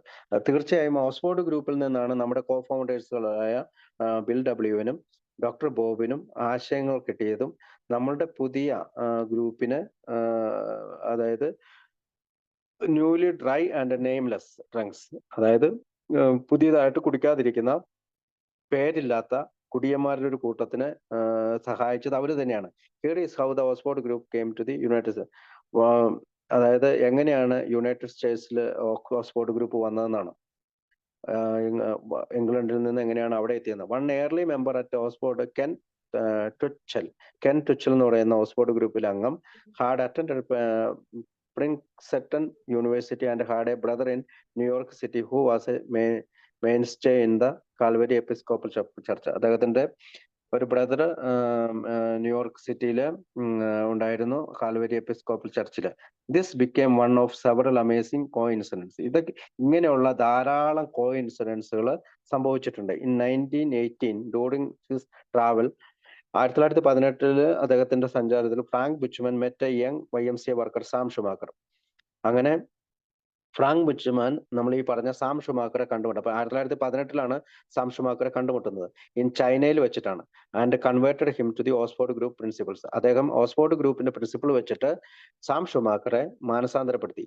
Years late, പിന്നീട് ധാരാളം വർഷങ്ങൾക്ക് ശേഷം, Sam became the minister of that Calvary Church in New York. പിന്നീട് 1918 ഇതാക്കി, പിന്നീട് 1930 Calvary ചർച്ചിന്റെ main ആളായിട്ട് അല്ലെങ്കിൽ ലീഡറായിട്ട് Sam Shoemaker മാറി ന്യൂയോർക്കിൽ. And that same church become the titular headquarters of the Oxford group in the United States. അങ്ങനെയാണ് ആ church United സ്റ്റേറ്റ്സിലെ ഓക്സ്ഫോർഡ് ഗ്രൂപ്പിന്റെ ഹെഡ് ക്വാർട്ടേഴ്സ് ആയിട്ട് മാറിയത്. കാരണം ആദ്യം 1928 വരെ ഫസ്റ്റ് സെഞ്ചുറി ക്രിസ്ത്യൻ ഫെലോഷിപ്പ്, പിന്നീട് അത് ഓക്സ്ഫോർഡ് ഗ്രൂപ്പ് ആയിട്ട് മാറിയതൊക്കെ ആയിട്ട് നമ്മൾ ആദ്യമേ പറയുന്നുണ്ട്. The group's popularity peaked during this period. ഈ കാലഘട്ടത്തിൽ, അതായത് ഈ അമേരിക്കയിലെ ന്യൂയോർക്കിലേക്ക് വന്ന ഈ കാലഘട്ടത്തിൽ അവരുടെ കീർത്തി വ്യാപിച്ചു. there were 10,000 people at one meeting at stock bridge in the Berkshire mountains. അതായത് 10,000 അംഗങ്ങൾ വരെ പങ്കെടുത്ത മീറ്റിങ്ങുകൾ അവർ സംഘടിപ്പിച്ചിരുന്നത്. അതായത് ബർക്ക്ഷയർ മൗണ്ടൻസിൽ സ്റ്റോക്ക് ബ്രിഡ്ജില് അമേരിക്കയിലെ സ്ഥലത്ത് അവർ സംഘടിപ്പിച്ച business teams began to have their house party in various cities. Business കാര്യങ്ങൾ ചെയ്യുന്ന ആളുകൾ അവർ ഹൗസ് പാർട്ടീസ് വീടുകളിൽ പല സ്ഥലങ്ങളിലായിട്ട് സംഘടിപ്പിച്ചു. In 1931 in England, A London news paper editor A.J. റൂസൽ attend an Oxford group meeting with the intention of exposing the group. അപ്പൊ A.J. റൂസൽ എന്ന് പറയുന്ന London news പേപ്പറിന്റെ എഡിറ്റർ 1931 ഇംഗ്ലണ്ടിൽ വെച്ചിട്ട് ഈ ഓക്സ്ഫോർഡ് ഗ്രൂപ്പിൽ പങ്കെടുക്കുകയും എന്താണ് മനസ്സിലാക്കാൻ, but he wrote I came as an observer and became A convert. അദ്ദേഹം പറയുന്നത്, ഞാൻ ഇവിടെ വന്നത് ഒരു ഒബ്സർവർ ആയിട്ടാണ്, പിന്നീട് ഞാൻ മാനസാന്തരപ്പെട്ടു. അദ്ദേഹവും മാനസാന്തരപ്പെട്ടു. റൂസൽ ലേറ്റർ എഡിറ്റഡ് ഗോഡ് കോളിംഗ് എന്ന് പറയുന്ന, ഗോഡ് കോളിംഗ് ദൈവം വിളിച്ചു എന്ന് പറയുന്ന രീതിയിൽ അദ്ദേഹം which may have found way in to material used by the early age. ആദ്യകാല അംഗങ്ങൾ ആ മെറ്റീരിയൽ, ഗോഡ് കോളിംഗ് എന്നുള്ള മെറ്റീരിയൽ ഉപയോഗിച്ചിട്ടുണ്ടെന്നാണ്. Some 9 years later in 1940 Richmond Walker of the Quincy Mass group wrote the 24-hour book still used by us today. അതായത് 24 മണിക്കൂർ എന്ന് പറയുന്ന നമ്മുടെ ബുക്ക് 9 വർഷങ്ങൾക്ക് ശേഷം 1940 റിച്ച്മണ്ട് വാക്കർ എഴുതിയതാണ്. അത് ആ ബുക്ക് ഇപ്പോഴും നമ്മൾ ഉപയോഗിക്കുന്നുണ്ട്. This was modelled after Russell's God calling. അത് ഈ ഗോഡ് കോളിംഗ് എന്ന് പറയുന്ന ലണ്ടൻ പത്രത്തിന്റെ എഡിറ്ററായ റൂസൽസിന്റെ അതിനെ മോഡൽ ചെയ്തുകൊണ്ടാണ്. But was slanted away from all spirituality to more of 24-hour not drinking theme. അത് 24 മണിക്കൂർ കുടിക്കാതിരിക്കുന്നതിന്റെ ആവശ്യകതയെ കുറിച്ച് പറഞ്ഞിട്ടുണ്ട്. Russell book for sinners only. റൂസൽസിന്റെ മറ്റൊരു ബുക്ക് എന്ന് പറഞ്ഞാൽ പാപികൾ മാത്രം എന്നുള്ളതാണ്. Described his journey. അത് അദ്ദേഹത്തിന്റെ യാത്രയെ കുറിച്ചാണ്. From prodigal son of the to the Oxford group and become a best seller in the early 1930 in England. 1930 ഇംഗ്ലണ്ടിലും യുണൈറ്റഡ് സ്റ്റേറ്റ്സിലും ഏറ്റവും ബെസ്റ്റ് സെല്ലർ ആയിരുന്ന പുസ്തകമാണത്, for sinners only. And was printed in 8 languages. അത് 8 ഭാഷകളിലേക്ക് തർജ്ജിമ ചെയ്യപ്പെടുകയും ചെയ്തു. ഇത്രയും പറഞ്ഞുകൊണ്ട് ഞാൻ നിർത്തുകയാണ്. ബാക്കി ഞാൻ ഉണ്ണിക്ക് മൈക്ക് മാറുന്നു. ഉണ്ണി. Thank you. ദേശത്തിനാണ് മദ്യപിച്ചിട്ടില്ല. എന്റെ പേര് ഉണ്ണി. എന്തായാലും ഉണ്ണിച്ചേട്ടൻ ഹായ് ഹായ് ഹായ്. നമ്മള് ബ്ലീഡിംഗ് ഡീക്കൺ എന്ന് പറയുന്ന ഒരു ആശയം ആൽക്കഹോളിക്സ് അനോണിമസിൽ ഒരുവിധം പഴമക്കാരൊക്കെ ആ ഒരു അവസ്ഥയിലൂടെ കടന്നു പോയിട്ടുണ്ട് എന്ന് പറയാറുണ്ട്. അപ്പൊ ഇതിന്റെ ഒരു പ്രത്യേകത, ഇതില് ഒരു കുഴപ്പമുണ്ടായിരുന്നു. എൻ്റെ ഒരു അനുഭവം കഴിഞ്ഞ ആഴ്ച പറയാൻ പറ്റിയില്ല. പൊതുവെ ഞാൻ ആദ്യകാലത്ത് ആൽക്കഹോളിക്സ് അനോണിമസില് മറ്റുള്ള ആളുകളെ ബ്ലീഡിംഗ് ഡീക്കണായിട്ട് കണ്ടിരുന്ന ഒരു കുഴപ്പം എനിക്കുണ്ടായിരുന്നു. ഞാൻ ഖത്തറിലെ സർവീസ് രംഗത്ത് പ്രവർത്തിക്കുന്ന സമയത്ത് ഒരു തവണ എൻ്റെ സ്പോൺസറുമായിട്ട് നാട്ടിലത്തെ കാര്യം പറയുമ്പോൾ അറിയാതെ എൻ്റെ വായിൽ നിന്ന് ഈ ബ്ലീഡിംഗ് ഡീക്കൺ എന്ന പദം കടന്നു വരികയും ഇയാള് മുഖത്തടിച്ച പോലെ എന്നോട് ചോദിച്ചു, നീ ആരാ മറ്റൊരാളെ ബ്ലീഡിംഗ് ഡീക്കൺ എന്ന് പറയാൻ എന്നൊരു ചോദ്യം എനിക്ക് നേരിടേണ്ടി വന്നത്. പിന്നീടാണ് ഞാൻ മനസ്സിലാക്കിയത്, കാരണം എനിക്ക് അതിന് അർഹത ഇല്ല എന്നുള്ളത്. വേറെ ഒരാളെയും ബ്ലീഡിംഗ് ഡീക്കൺ ഗ്രൂപ്പിനെതിരെ പ്രവർത്തിക്കുന്ന ഗ്രൂപ്പിലെ എയിലെ ഒപ്പമുള്ള അംഗങ്ങളെ നിയന്ത്രിക്കുകയും അവരെ തെറ്റായ വഴിയിലേക്ക് നയിക്കുകയും ചെയ്യുകയാണ്. ഒരാൾ ഡീക്കണാണ്, അയാൾ ബ്ലീഡിംഗ് ഡീക്കൺ ആണോ എന്ന് നോക്കാനുള്ള അവകാശമില്ല എന്നുകൂടി ഈ പാരമ്പര്യം പറയുമ്പോൾ പറഞ്ഞു വെക്കേണ്ടതുണ്ട് എന്നുള്ളതാണ്. കാരണം ഈ രോഗം കടക്കുന്നത് മറ്റുള്ളവരുടെ അസുഖങ്ങളിലേക്ക് നോക്കുന്ന, മറ്റുള്ളവരുടെ കുഴപ്പങ്ങളിലേക്ക് നോക്കുന്ന എന്റെ രോഗാവസ്ഥയെ തിരിച്ചറിയുക എന്നുള്ളതാണ്. അപ്പൊ ഞാനൊരു ബ്ലീഡിംഗ് ഡീക്കണാണ്, ഞാൻ എൻ്റെ ഗ്രൂപ്പിന്റെ മറ്റുള്ള അംഗങ്ങളെ അംഗീകരിക്കുന്നുണ്ടോ? ഇതാണ് ചോദ്യം. ആൽക്കഹോളിക്സ് അനോണിമസിന്റെ സേവന പ്രവർത്തനങ്ങളിലേക്ക് ഞാൻ വരുമ്പോൾ അവിടെ എനിക്ക് പഴമക്കാരെയും അതേപോലെ പുതുമക്കാരെയും മറ്റു മനുഷ്യരെ എയുടെ കാര്യത്തിൽ ഒരേപോലെ ഉൾക്കൊള്ളാനായിട്ട് പറ്റുന്നുണ്ടോ എന്നാണ് എൻ്റെ പരിശോധന. അവിടുത്തെ ചോദ്യങ്ങള് നമ്മുടെ ആശയഗതിയുള്ള ആളുകളാവില്ല ഉണ്ടാവുക, പല രീതിയിലുള്ള ആശയഗതി ഉണ്ടായ ആളുകൾ ഉണ്ടാവും. അങ്ങനെയാണ് ആൽക്കഹോളിക്സ് അനോണിമസിന്റെ ചരിത്രം വലിയ വഴി കാണിക്കുകയാണ്. മിക്ക പ്രമുഖരും അവരെല്ലാം ഈ രീതിയിൽ പോയിട്ടുണ്ട്. പല രീതിയിൽ അവർ ഗ്രൂപ്പിന്റെ ബ്ലീഡിംഗ് ഡീക്കണായിട്ട് പോയി എന്ന് അവര് പറഞ്ഞിട്ടുണ്ട്. അതുകൊണ്ടാണ് വേറൊരാൾ പിങ്ക് ക്ലൗഡിലാണ്, നീ ബ്ലീഡിംഗ് ഡീക്കണാണെന്ന് നമുക്ക് പറയാൻ പറ്റില്ല. അവരവര് പറയുകയാണ്, ഞാനൊരു ബ്ലീഡിംഗ് ഡീക്കണായിരുന്നു, ഇപ്പൊ എനിക്ക് മാറ്റം വന്നു, ഞാൻ ഗ്രൂപ്പിന്റെ കാര്യങ്ങളൊക്കെ അനുസരിക്കാൻ തയ്യാറായി. ഇത് സ്വയം തോന്നണല്ലോ, വേറെ ആൾ പറഞ്ഞാൽ ഒരിക്കലും ഒരു കള്ളുടി മാറുന്നതുമല്ല. അങ്ങനെയാണ് ഗ്രൂപ്പ് അഭിപ്രായങ്ങൾ ചോദിക്കാൻ തുടങ്ങും. ഒരു ബ്ലീഡിംഗ് ഡീക്കണിൽ നിന്ന് മാറ്റം ഉണ്ടാകണം എന്നാണ്. ബ്ലീഡിംഗ് ഡീക്കണായിട്ട് തുടരണം എന്നല്ല പറഞ്ഞു. ഞാനൊരു ബ്ലീഡിംഗ് ഡീക്കൺ ആണെങ്കിൽ എനിക്ക് ആ ബ്ലീഡിംഗ് ഡീക്കണിൽ നിന്ന് മാറാൻ പറ്റും. ആൽക്കഹോളിക്സ് അനോണിമസിന്റെ പ്രോഗ്രാമിലേക്ക് കടന്നു വന്നാൽ മാറാൻ പറ്റുന്നതാണ്. അങ്ങനെ മാറുമ്പോൾ ആൽക്കഹോളിക്സ് അനോണിമസിലെ ശരിയായ നേതൃത്വം ആ പഴമക്കാരൻ, ആ ബ്ലീഡിംഗ് ഡീക്കൺ ആയിരുന്ന ആളായിട്ട് മാറും എന്ന് പറയുന്നുണ്ട്. മാറ്റത്തിനുള്ള അവസരമുണ്ട്. നമ്മൾ ആൽക്കഹോളിക്സ് അനോണിമസിലെ അംഗങ്ങൾ അവരുടെ അഭിപ്രായങ്ങൾ ചോദിക്കും, ശാന്തമായ അഭിപ്രായങ്ങൾ ഉണ്ടാവും, ഉറച്ച തീരുമാനങ്ങളും വിനീതമായി അവരുടെ അനുഭവങ്ങളിലൂടെ അവര് പറയുന്നു. അവർ ഗ്രൂപ്പിന്റെ മനസാക്ഷിയാകുന്നു എന്നാ പറയുന്നു. കാരണം അവരത് പറഞ്ഞു കഴിഞ്ഞിട്ട് ഒരു വോട്ടെടുപ്പ് ഉണ്ടാവില്ല. പല അംഗങ്ങളും അത് അംഗീകരിക്കും. കാരണം അവരുടെ ആ പറച്ചിലിൽ തന്നെ അടിച്ചേൽപ്പിക്കലുണ്ടാവില്ല. മറ്റുള്ള ആളുകൾ എടുക്കേണ്ടത് ഇങ്ങനെയാണ്, ഞങ്ങൾ ഇങ്ങനെ ഒരു അനുഭവം ഉണ്ടായപ്പോൾ ഇങ്ങനെയാണ് ഞങ്ങൾ ചെയ്തത്, നമുക്ക് എന്ത് വേണമെങ്കിലും ചെയ്യാമെന്ന് പറയുമ്പോൾ അവർ പറയാതെ ഈ ഒരു തീരുമാനത്തിലേക്ക് നമ്മൾ എത്തേണ്ടതുണ്ട് എന്ന് അവർ പറയും. ആ അഭിപ്രായത്തിലേക്ക് നമ്മൾ അറിയാതെ എത്തിക്കുന്ന എയുടെ നയതന്ത്രജ്ഞരായ മുതിർന്ന നേതാക്കളായിട്ടുള്ള പഴമക്കാരായിട്ട് ഓരോ അംഗങ്ങളും മാറേണ്ടതുണ്ട്. കാരണം നമുക്ക് ആരെയും മാറ്റി നിർത്താനോ ആരെയും പുറത്താക്കാനോ ഒന്നും സാധ്യമല്ല. ഓരോ അംഗങ്ങളും, അത് പഴമക്കാരാണെങ്കിലും പുതുമക്കാരാണെങ്കിലും, അവരെ ഒന്നും മാറ്റി നിർത്താൻ പറ്റില്ല. അതേത് സ്വഭാവം ആയിക്കോട്ടെ, മൂന്നാം പാരമ്പര്യം അനുസരിച്ച് എല്ലാവരെയും ചേർത്ത് നിർത്തേണ്ടത് കൂടി നമ്മുടെ ആവശ്യമാണ്. പക്ഷെ പൊതു നന്മയ്ക്ക് കളങ്കം ഉണ്ടാക്കുന്ന സാഹചര്യങ്ങളിൽ മാത്രമാണ് നമ്മൾ അവരോട് മാറി നിൽക്കാനൊക്കെ എയുടെ ഗ്രൂപ്പ് ആവശ്യപ്പെടാറുള്ളത്. അവിടെ ആ പഴമക്കാർ കൽപ്പന കൊണ്ടല്ല, അവർ അവരുടെ അനുഭവങ്ങളിലൂടെ പറയുന്നത് കൊണ്ടും ആ രീതിയിലാണ് 9ാമത്തെ പാരമ്പര്യം രൂപപ്പെട്ടുകൊണ്ടത്. ആ 9ാമത്തെ പാരമ്പര്യത്തിന്റെ അടിസ്ഥാനം അതുകൊണ്ട് തന്നെ നമ്മൾ ഒരു തരത്തിലും സംഘടിതമായി കൂടാ എന്ന് നമ്മളെ ഓർമ്മപ്പെടുത്തുന്നുണ്ട്. പക്ഷെ നമുക്ക് എന്ത് വേണം? ഉത്തരവാദിത്തമുള്ള ആളുകൾ വേണം, പ്രവർത്തനം മുന്നോട്ട് പോകണം.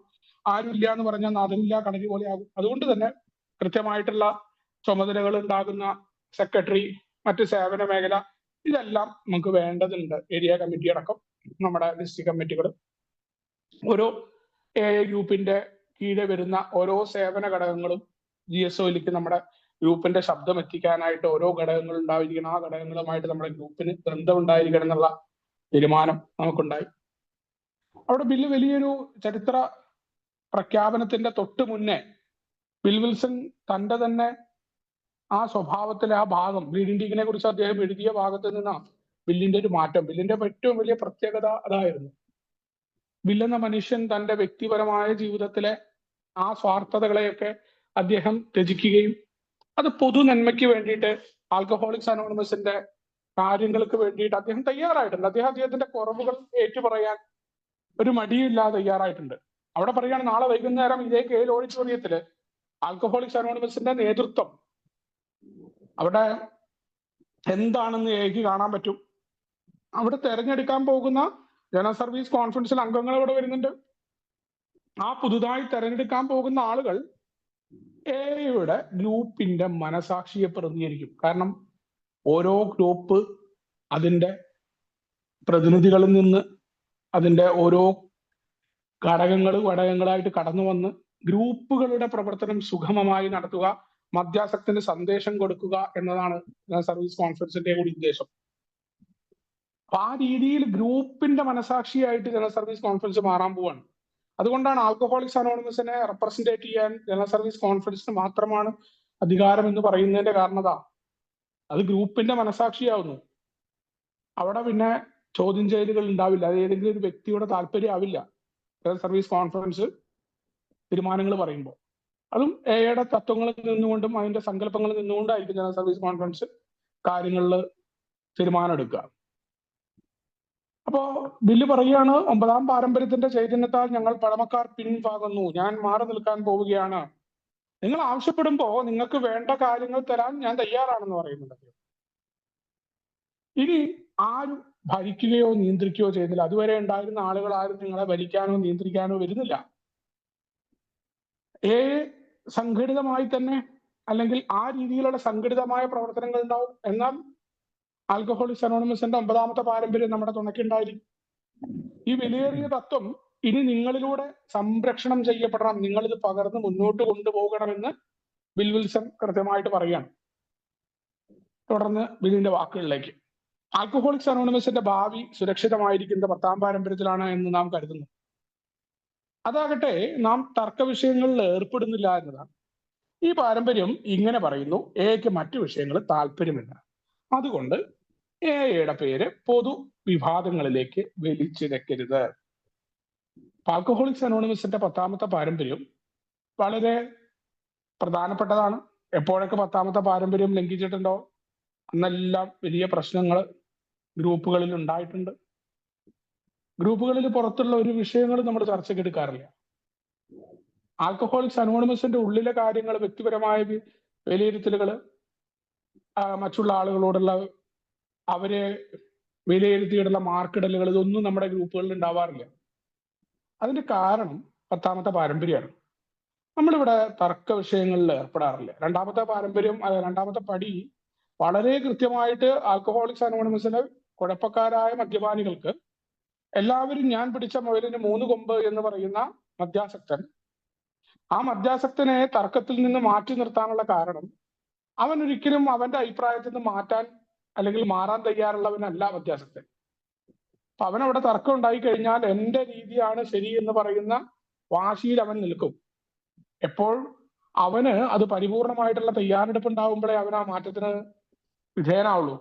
അതുകൊണ്ട് തന്നെയാണ് തർക്കം വരുന്ന കാര്യങ്ങൾ, ദൈവം ഏറ്റവും പ്രധാന തർക്കം ദൈവമാണ്, ദൈവസങ്കല്പത്തിലാണ്, എങ്ങനെ ആയിരിക്കണം, അവിടെ തന്നെ നമ്മൾ തർക്കം ഉപേക്ഷിച്ചു.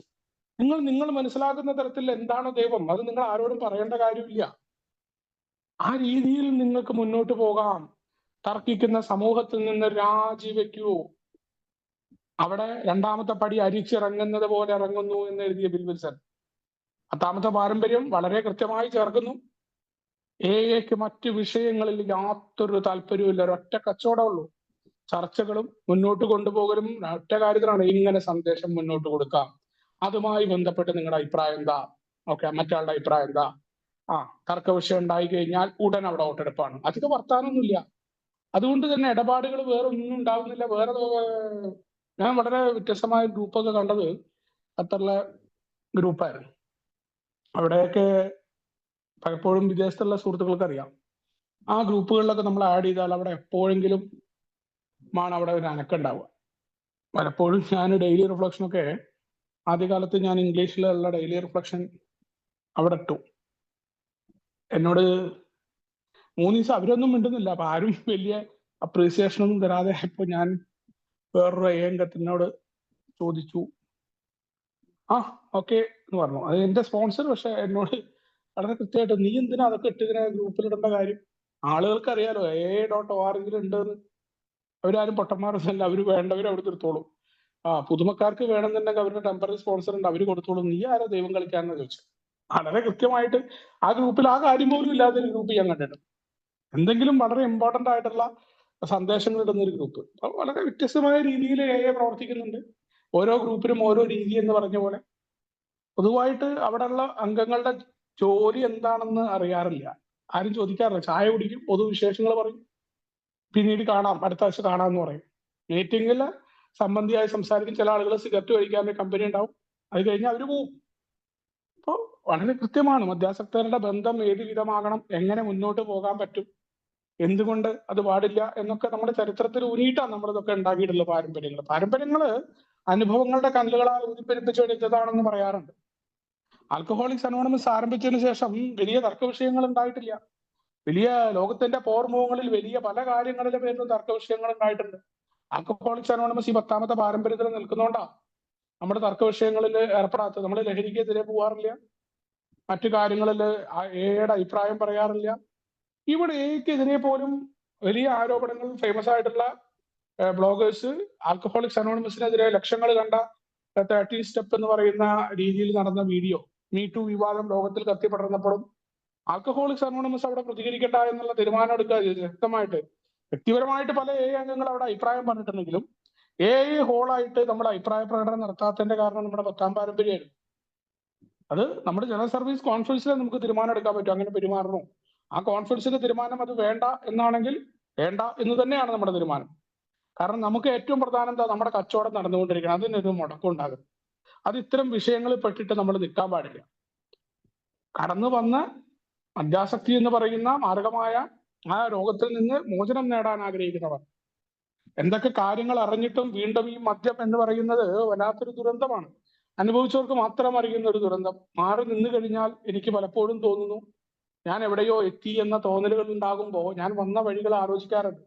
ഇപ്പൊ ഒരു പുതിയ ഒരാൾക്ക് സന്ദേശം കൊടുക്കുകയും അവൻ കൂട്ടായ്മയിൽ നിൽക്കാനായിട്ട് എത്ര ബുദ്ധിമുട്ടാണെന്ന് മനസ്സിലാക്കാൻ പറ്റാറുണ്ട്. അപ്പോഴേ വീണു പോകുന്നവരുടെ വിഷമം മനസ്സിലാവുള്ളൂ. ഈ ഒരു കച്ചവടം എത്ര ബുദ്ധിമുട്ടാണ്. നമ്മുടെ ഒപ്പം വന്നവരെ പോലും നമുക്ക് ചേർത്ത് നിർത്താൻ പറ്റുന്നില്ല സോബറായിട്ട്. അവിടെയാണ് ഇനിയും എത്രയോ പേർക്ക് ഈ സന്ദേശം നമ്മൾ കൊടുക്കേണ്ടതുണ്ട്. എയുടെ പ്രവർത്തനം മുന്നോട്ട് വേണം. വേറെ ഒരു കച്ചവടവും നമ്മൾ ചെയ്യേണ്ട കാര്യമില്ല എന്നുകൊണ്ട് 10ാമത്തെ പാരമ്പര്യം ശക്തമായിട്ട് ഇവിടെ ഉണ്ടായിരുന്നു. ലോകത്തിലെ ഒരു തർക്ക വിഷയങ്ങളിലും ആൽക്കഹോളിക്സ് അനോണിമസ് പങ്കെടുക്കാറില്ല. നമ്മുടെ കൂട്ടായ്മ ഒരിക്കലും ആരുടെയും പക്ഷം ചേർന്നിട്ടില്ല. ഇത് നമ്മൾ ആർജിച്ച നന്മയല്ല, നമ്മളിൽ തന്നെ ഉണ്ടായിരുന്നതാണ്. അടുത്ത കാലത്ത് ഒരു പഴമക്കാരൻ പറഞ്ഞതുപോലെ മതത്തെക്കുറിച്ചോ രാഷ്ട്രീയത്തെക്കുറിച്ചോ പരിഷ്കരണങ്ങളെക്കുറിച്ചോ ചൂടുപിടിച്ച ചർച്ചകൾ അംഗങ്ങൾക്കിടയിൽ കേൾക്കാറില്ല. സ്വകാര്യമായി നമ്മൾ ഇത്തരം തർക്കങ്ങളിൽ ഏർപ്പെടുന്നില്ലെങ്കിൽ പരസ്യമായി നമ്മളത് ചെയ്യില്ല.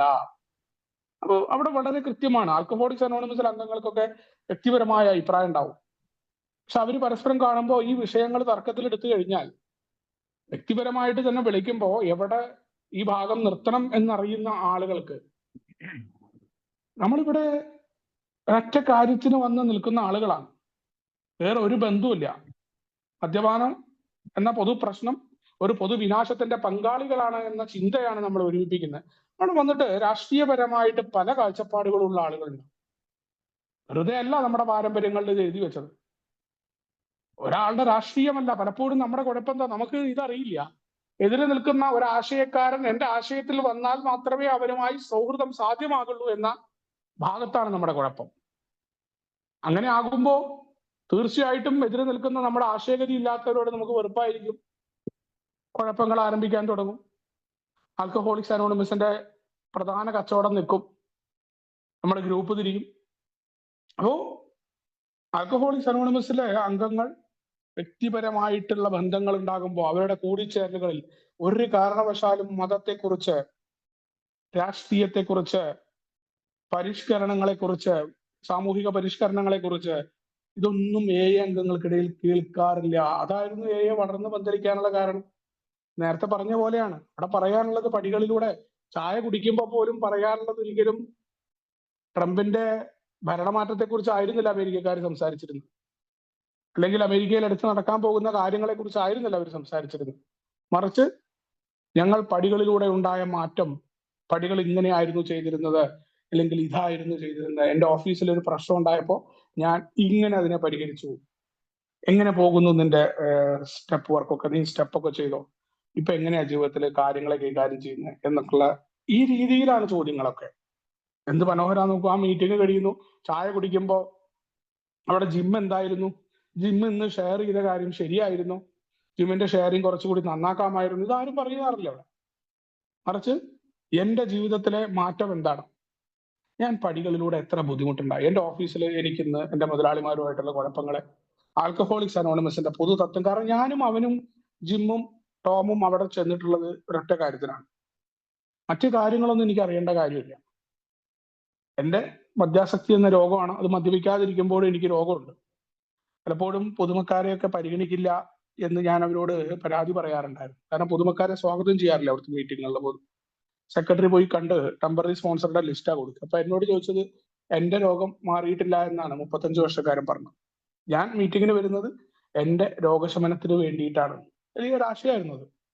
അപ്പൊ പലപ്പോഴും ഞാനൊക്കെ കുറച്ച് ദിവസം കുടിക്കാതെ ആയി കഴിഞ്ഞാൽ എനിക്ക് എവിടെയോ എത്തി, എന്റെ രോഗം മാറി എന്നുള്ള ചിന്ത വരുമ്പോ ആ പഴമക്കാരന്റെ വാക്കുകൾ ഞാൻ ആലോചിക്കാറുണ്ട്. 35 വർഷമായിട്ട് അയാൾ മീറ്റിംഗിൽ പോകുന്നതും എന്നിട്ട് അയാൾ പറയുകയാണ് എന്റെ രോഗശമനത്തിനാണ് ഞാൻ ആഴ്ചയിൽ ഈ മീറ്റിങ്ങിന് പങ്കെടുക്കുന്നത്. അപ്പൊ വളരെ വിശാലമായ രീതിയിലുള്ള കാഴ്ചപ്പാടുകൾ. ആൽക്കഹോളിക്സ് അനോണിമസിനെ എങ്ങനെ കാണണമെന്ന് പഠിപ്പിച്ച ആളുകൾ. ഇത്തരം പഴമക്കാരാലാണ് നമ്മുടെ കൂട്ടായ്മ സംരക്ഷിക്കപ്പെട്ടിട്ടുള്ളത്. പരസ്യമായിട്ട് തർക്കമുണ്ടാവുന്നതിന്റെ കാരണം നമ്മുടെ രഹസ്യമായിട്ട് 2 അംഗങ്ങൾ തമ്മിൽ കൂടിച്ചേരുമ്പോൾ എനിക്ക് എന്റെ ആശയമുള്ള അംഗങ്ങളെ ഇഷ്ടാവും. ഞാനൊരു എത്തിസ്റ്റാകുമ്പോൾ എത്തിസ്റ്റായ അംഗങ്ങൾ മാത്രമായിട്ട് ബന്ധപ്പെടും. ദൈവവിശ്വാസികളുടെ അംഗങ്ങളെ കുറിച്ചിട്ടുള്ള പ്രശ്നങ്ങൾ കടന്നു വരാൻ തുടങ്ങും. അപ്പൊ അത് വെറും കണ്ടുകൂടായ്മ വരും, പ്രശ്നങ്ങൾ രൂക്ഷമാവും, എയുടെ ഐക്യത്തിന് പ്രശ്നമാവും, മീറ്റിങ്ങുകളെ അത് ബാധിക്കുന്ന രീതിയിലേക്ക് മാറും എന്നുള്ളതാണ്. അത് എന്റെ വ്യക്തിപരമായ സുബോധത്തിന് കുഴപ്പമുണ്ടാവും ഞാൻ വേറൊരാൾക്കെതിരെ പ്രവർത്തിക്കുമ്പോൾ. എന്തുകൊണ്ടോ ആദ്യകാലം മുതൽ തന്നെ നാം ആഴത്തിൽ മനസ്സിലാക്കിയിട്ടുണ്ട്, എത്ര തന്നെ പ്രകോപിതരായാലും പരസ്യമായിട്ട് നമ്മൾ പക്ഷം ചേരരുത് എന്ന്. നമുക്കത് ഗുണകരമാണെങ്കിൽ പോലും രാഷ്ട്രങ്ങളും ഗ്രൂപ്പുകളിലും വിവാദങ്ങളിൽപ്പെട്ട് ചിതറിപ്പോകുന്നത് ചരിത്രത്തിൽ നമ്മൾ ദർശിച്ചിട്ടുള്ളതാണ്.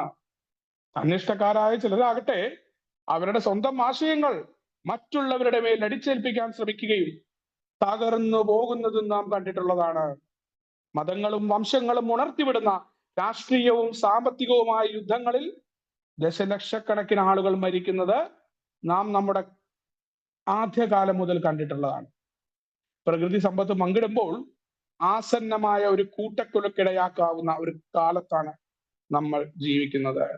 അതില് വളരെ കൃത്യമായിട്ട് തന്നെ അദ്ദേഹത്തിന്റെ വാക്കുകളിലൂടെ അന്നത്തെ അനുഭവങ്ങളിൽ നിന്ന് അദ്ദേഹം ആർജിച്ച കാര്യമാണ് പറയുന്നത്.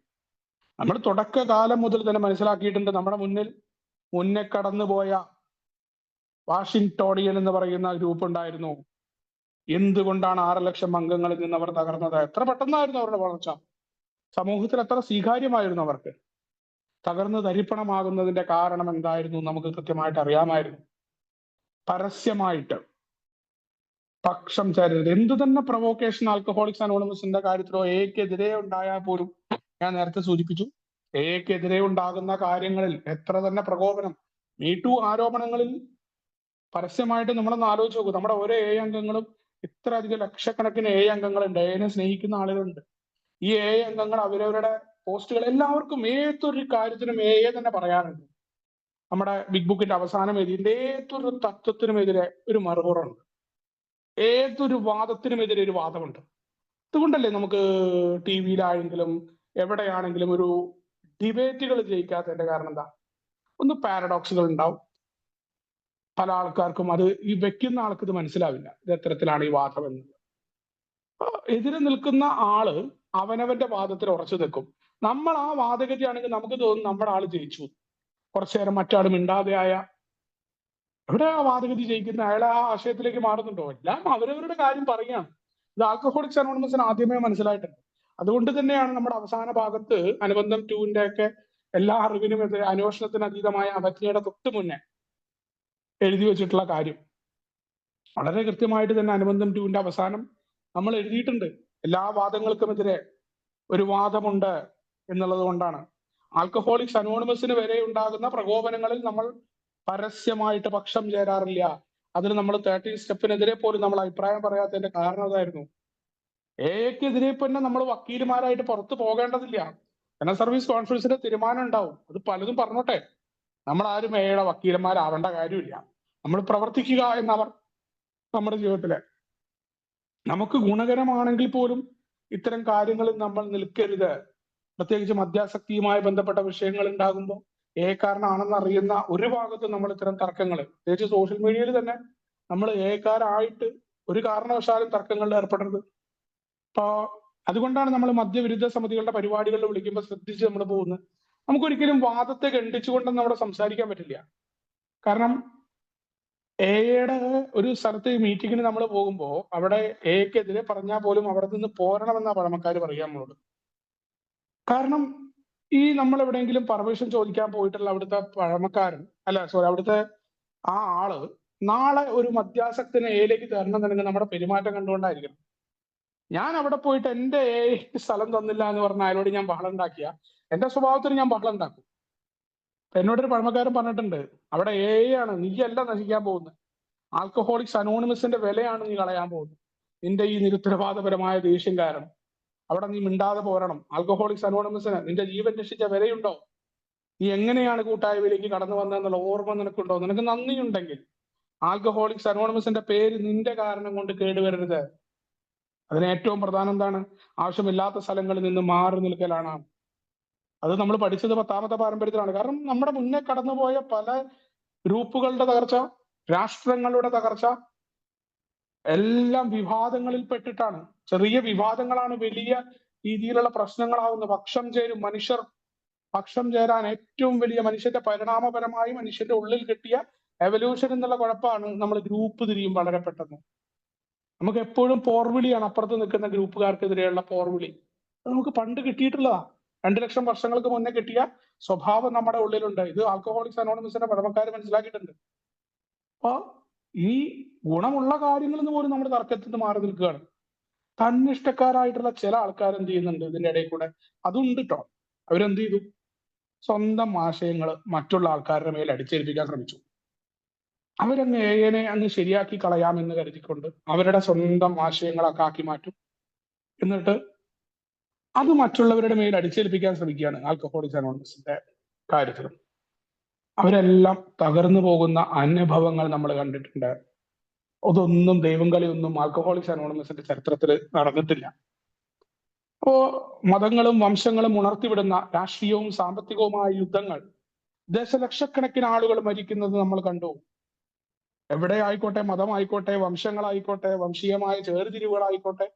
അമേരിക്കയിലൊക്കെ അന്ന് കാലത്ത് ഈ പല വിധത്തിലുള്ള പ്രശ്നങ്ങൾ നടന്നുകൊണ്ടിരിക്കുന്ന സമയത്താണ് ഗൂഢാലോചന സിദ്ധാന്തത്തിന്റെ ഒക്കെ ഏറ്റവും വ്യാപകമായിട്ടുള്ള അവിടുത്തെ ഒരു ബിസിനസ്സുകാരൻ തന്നെ 5 ലക്ഷം നോട്ടീസുകൾ അമേരിക്കയിൽ ഇറക്കി വിട്ട കാലത്ത് ആൽക്കഹോളിക്സ് അനോണിമസ് അത് അതിജീവിച്ചു വന്നിട്ടുണ്ട്. വളരെ പ്രശസ്തമായ, ഞാൻ പേരൊന്നും പറയുന്നില്ല, ഈ 10ാം പാരമ്പര്യം പ്രകാരം തന്നെയാണ് പേര് പറയാത്തത്. അത്തരം ആളുകളും നമ്മുടെ റോക്ക്ഫെല്ലറുമായി ബന്ധപ്പെട്ടുള്ള കോൺസ്പിറസി തിയറി ഉണ്ട്. അപ്പൊ അതൊന്നും ഒരു ഭാഗത്തും പക്ഷം ചേർന്നിട്ടില്ല. അതുകൊണ്ടാണ് നിലനിന്ന്. അതല്ലെങ്കിൽ എക്ക് കുഴപ്പം വരുമായിരുന്നു. ഇതെല്ലാം നമ്മുടെ പാഠമായിരുന്നു അന്നുണ്ടായിരുന്നു. വംശങ്ങൾക്കെതിരെ ഉണ്ടാകുന്ന കുഴപ്പങ്ങൾ പല ഗ്രൂപ്പുകളും തകർന്നിട്ടുണ്ട്. ആ ഒരു പ്രധാന പ്രശ്നം, 2 ഗ്രൂപ്പുകൾ തമ്മിലുള്ള അമേരിക്കയിലെ ആ കാലത്തുണ്ടായിരുന്ന പ്രശ്നം, അതും കണ്ടിട്ടുണ്ട്. ഇതെല്ലാം ആൽക്കഹോളിക്സ് അനോണിമസ് ഈ ഒരു ഭാഗം വരുമ്പോൾ പാരമ്പര്യങ്ങൾക്ക് നമ്മൾ പാഠമായി എടുത്തിട്ടുണ്ട്. ഇത് നമുക്കും കടന്നു വരാൻ അധികം സമയമൊന്നും വേണ്ട. ഇത്തരം വിവാദ വിഷയങ്ങൾ 1 or 2 ആളുകൾ തമ്മിലുള്ള വ്യത്യസ്തത മതി.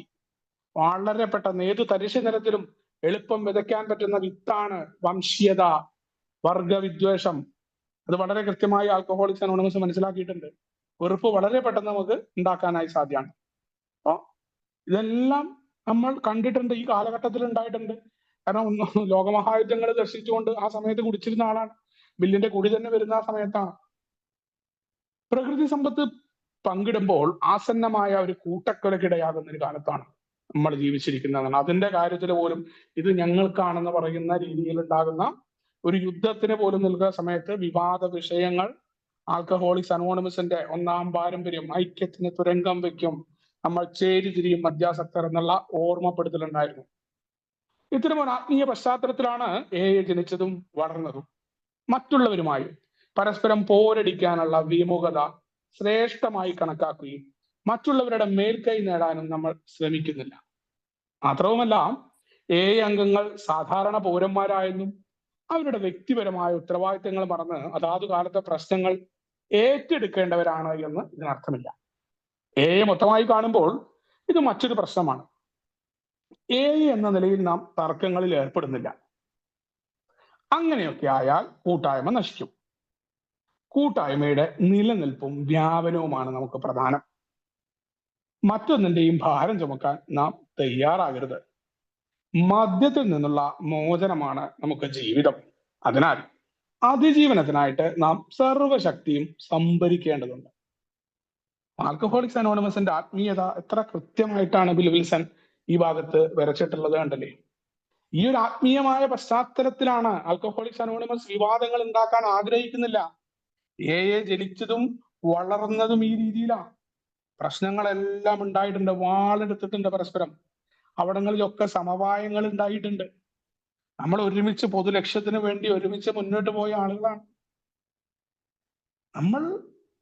നമ്മളെ സംബന്ധിച്ചിടത്തോളം പോരെടുക്കാൻ നമ്മുടെ ഉള്ളിൽ അടിസ്ഥാനപരമായ ത്വരയുണ്ട് എന്ന് നമ്മൾ അംഗീകരിക്കുന്ന ആളുകളാണ്. നമ്മൾ 1-ാം പടിയിൽ നിൽക്കുന്നവരാണ്. നമുക്കൊരു കുഴപ്പമുണ്ട് എന്ന് അംഗീകരിക്കാൻ തയ്യാറുള്ളവരാണ്. അതുകൊണ്ട് തന്നെ മറ്റുള്ളവരുമായിട്ട് പോരടിക്കുന്നത് ശരിയല്ല എന്ന് നമ്മൾ കണ്ടു. പോരടിക്കാതിരിക്കുന്നത് ശ്രേഷ്ഠതയാണെന്ന് നമുക്ക് മനസ്സിലായി. ഇത് നമ്മുടെ നിലനിൽപ്പിന് വേണ്ടിയിട്ടാണ്. അത് തന്നെയാണ് ഏറ്റവും പ്രധാനമായ ഈ ഒരു തത്വം തന്നെയാണ് ലോകത്തില് ധാർമ്മികത ഉണ്ടാവുന്നതിന്റെയും പ്രധാന കാരണം. അത് മനുഷ്യ സമൂഹത്തിൽ മാത്രമല്ല, മനുഷ്യന്റെ പ്രമേച്ചിൽ വരെ ഉണ്ടായിട്ടുള്ള ഒരു ധാർമ്മികതയാണിത്. ഇത് വളരെ കൃത്യമായിട്ട് ബിൽ വിൽസന് മനസ്സിലായിട്ടുണ്ട് എന്നുള്ളതാണ്. നമ്മൾ മറ്റുള്ള ആളുകളുമായിട്ട് പോരടിക്കുക നമ്മുടെ എനർജി വേസ്റ്റ് ആവും എന്നുള്ള ബോധ്യമുണ്ട്. അംഗങ്ങൾ സാധാരണ പൗരന്മാരായി അവരുടെ വ്യക്തിപരമായ ഉത്തരവാദിത്തങ്ങൾ മറക്കണം, അല്ലെങ്കിൽ അതാത് കാര്യങ്ങളിൽ ഏർപ്പെടണ്ട എന്നൊന്നും പറഞ്ഞിട്ടില്ല. അവർ ജീവിക്കുന്ന ചുറ്റുപാടുകളിൽ അവർക്ക് ചെയ്യേണ്ടത് ചെയ്യാൻ പറ്റും. പക്ഷെ എന്ന 2 അക്ഷരം ഉപയോഗിച്ചുകൊണ്ട് ഇത്തരം ഒരു കാര്യവും ചെയ്യാൻ പാടില്ല. വ്യക്താവായിട്ട് എവിടെയും അറിയപ്പെടാനോ ആളായിട്ട് എവിടെയെങ്കിലും ചെല്ലുമ്പോൾ ഇത്തരം വിഷയങ്ങൾ സംസാരിക്കാനോ കാരനായിട്ട് ഗ്രൂപ്പിൽ നിൽക്കുമ്പോൾ അവിടെയും ഇത്തരം കാര്യങ്ങൾ നമ്മൾ ചെയ്യാനോ പാടില്ല എന്നുള്ളതാണ്. മൊത്തത്തിൽ നമ്മൾ നിൽക്കുന്ന ഗ്രൂപ്പിലാണ് ഇതിന്റെ പ്രശ്നം വരുന്നത്. എന്ന നിലയിലാണ് നമ്മൾ തർക്കത്തിൽ ഏർപ്പെടാത്തത്.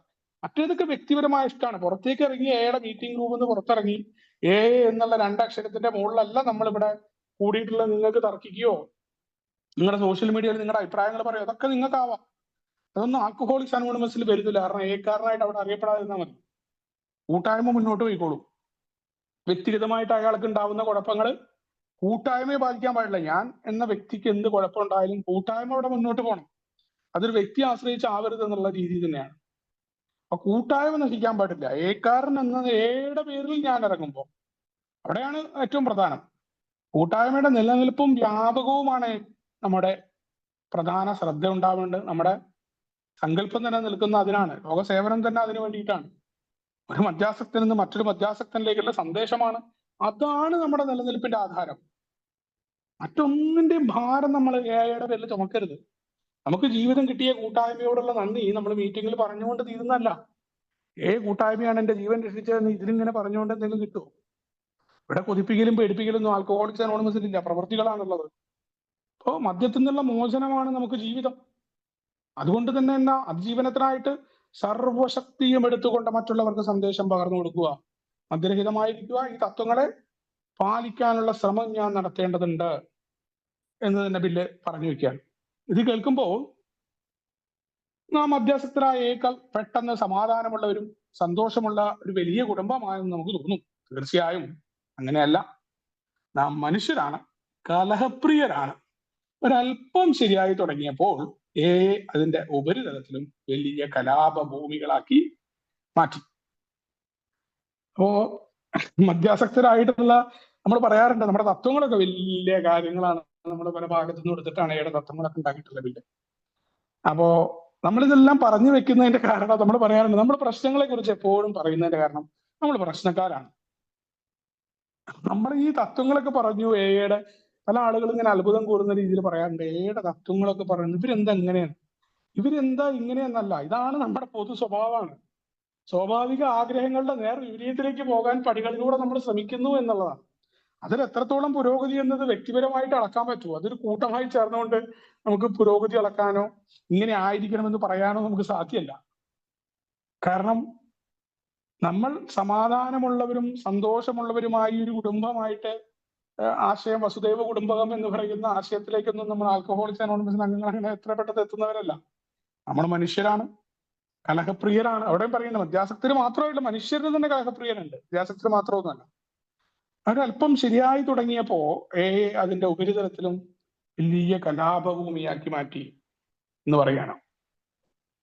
അപ്പോ ആയിരക്കണക്കിന് ഡോളറിന്റെ ചെലവുകൾ പാസ്സാക്കിയിട്ട് വന്ന ഒരു കമ്പനി ഡയറക്ടർ ഒരു ബിസിനസ് മീറ്റിംഗിൽ $25 പോസ്റ്റൽ ചാർജിന്റെ കണക്ക് ചോദ്യം ചെയ്യുന്നു. ആരോ ഗ്രൂപ്പിനെ നിയന്ത്രിക്കുന്നു എന്ന് കരുതി പകുതി ആളുകളെയും കൊണ്ട് ഒരാൾ മറ്റൊരു ഗ്രൂപ്പ് ഉണ്ടാക്കുന്നു. പഴമക്കാരനായ കപടഭക്തന് വികാരം കൊള്ളുന്നു. വിവിധ ഉദ്ദേശങ്ങളുമായി എത്തുന്നവർ പലപ്പോഴും ആക്രമിക്കപ്പെടും. ഇത്തരം കോലാഹലങ്ങൾക്കൊന്നും ദ്രോഹിക്കാനാവില്ല. അവയൊക്കെ പാഠങ്ങളായി നമുക്ക് പഠിക്കാനും ഒരുമിച്ച് പ്രവർത്തിക്കാനുമുള്ള അവസരങ്ങളാണ്. എല്ലാവരും എപ്പോഴും ആഗ്രഹിക്കുന്നത് എങ്ങനെ കൂടുതൽ കാര്യക്ഷമമാക്കാമെന്നും മറ്റു മദ്യാസക്തർക്ക് എങ്ങനെ നന്മ ചെയ്യാമെന്നുമാണ്. അരനൂറ്റാണ്ട് മുൻപ് ആ ഭാഗം ഞാൻ അടുത്താഴ്ച പറയാം എന്തായാലും. അപ്പോ ആൽക്കഹോളിക്സ് അനോണിമസിലെ പൊതുവായ അംഗങ്ങളുടെ സ്വഭാവത്തെ പറയാണ്.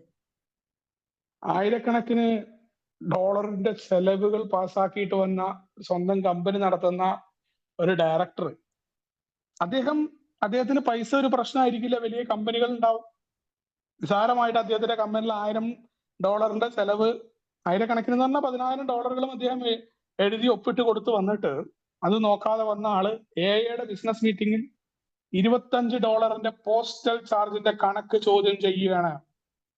വളരെ രസകരമായി തോന്നുന്നു. കാരണം ആൽക്കഹോളിക്സ് അനോണിമസിന്റെ ഒരു രൂപ പോലും വെറുതെ ചെലവഴിക്കപ്പെടാൻ പാടില്ല.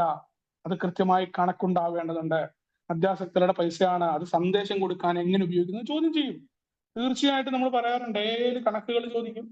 കണക്കുകൾ പറയേണ്ടവർ കൃത്യമായി ബാധ്യസ്ഥരാണ്. പറയേണ്ട സ്ഥലങ്ങളിൽ, പറയേണ്ട വേദികളിലായിരിക്കുന്നത് മാത്രം. അപ്പോ അവിടെ ചോദ്യം ചെയ്യും. ബിസിനസ് മീറ്റിംഗിലാണ്, ബിസിനസ് മീറ്റിംഗിൽ $25 പോസ്റ്റൽ ചാർജിന്റെ കണക്ക് ഈ ഡയറക്ടർ ചോദ്യം ചെയ്യും. ആരാണ് ഗ്രൂപ്പിനെ നിയന്ത്രിക്കുന്നത്? പല ആളുകളും ഗ്രൂപ്പിനെ നിയന്ത്രിക്കുന്നുണ്ട്, ഇവര് ശരിയല്ല എന്നൊക്കെ പറഞ്ഞുകൊണ്ട് നമ്മൾ പുതിയ ഗ്രൂപ്പുകൾ ഉണ്ടാക്കും.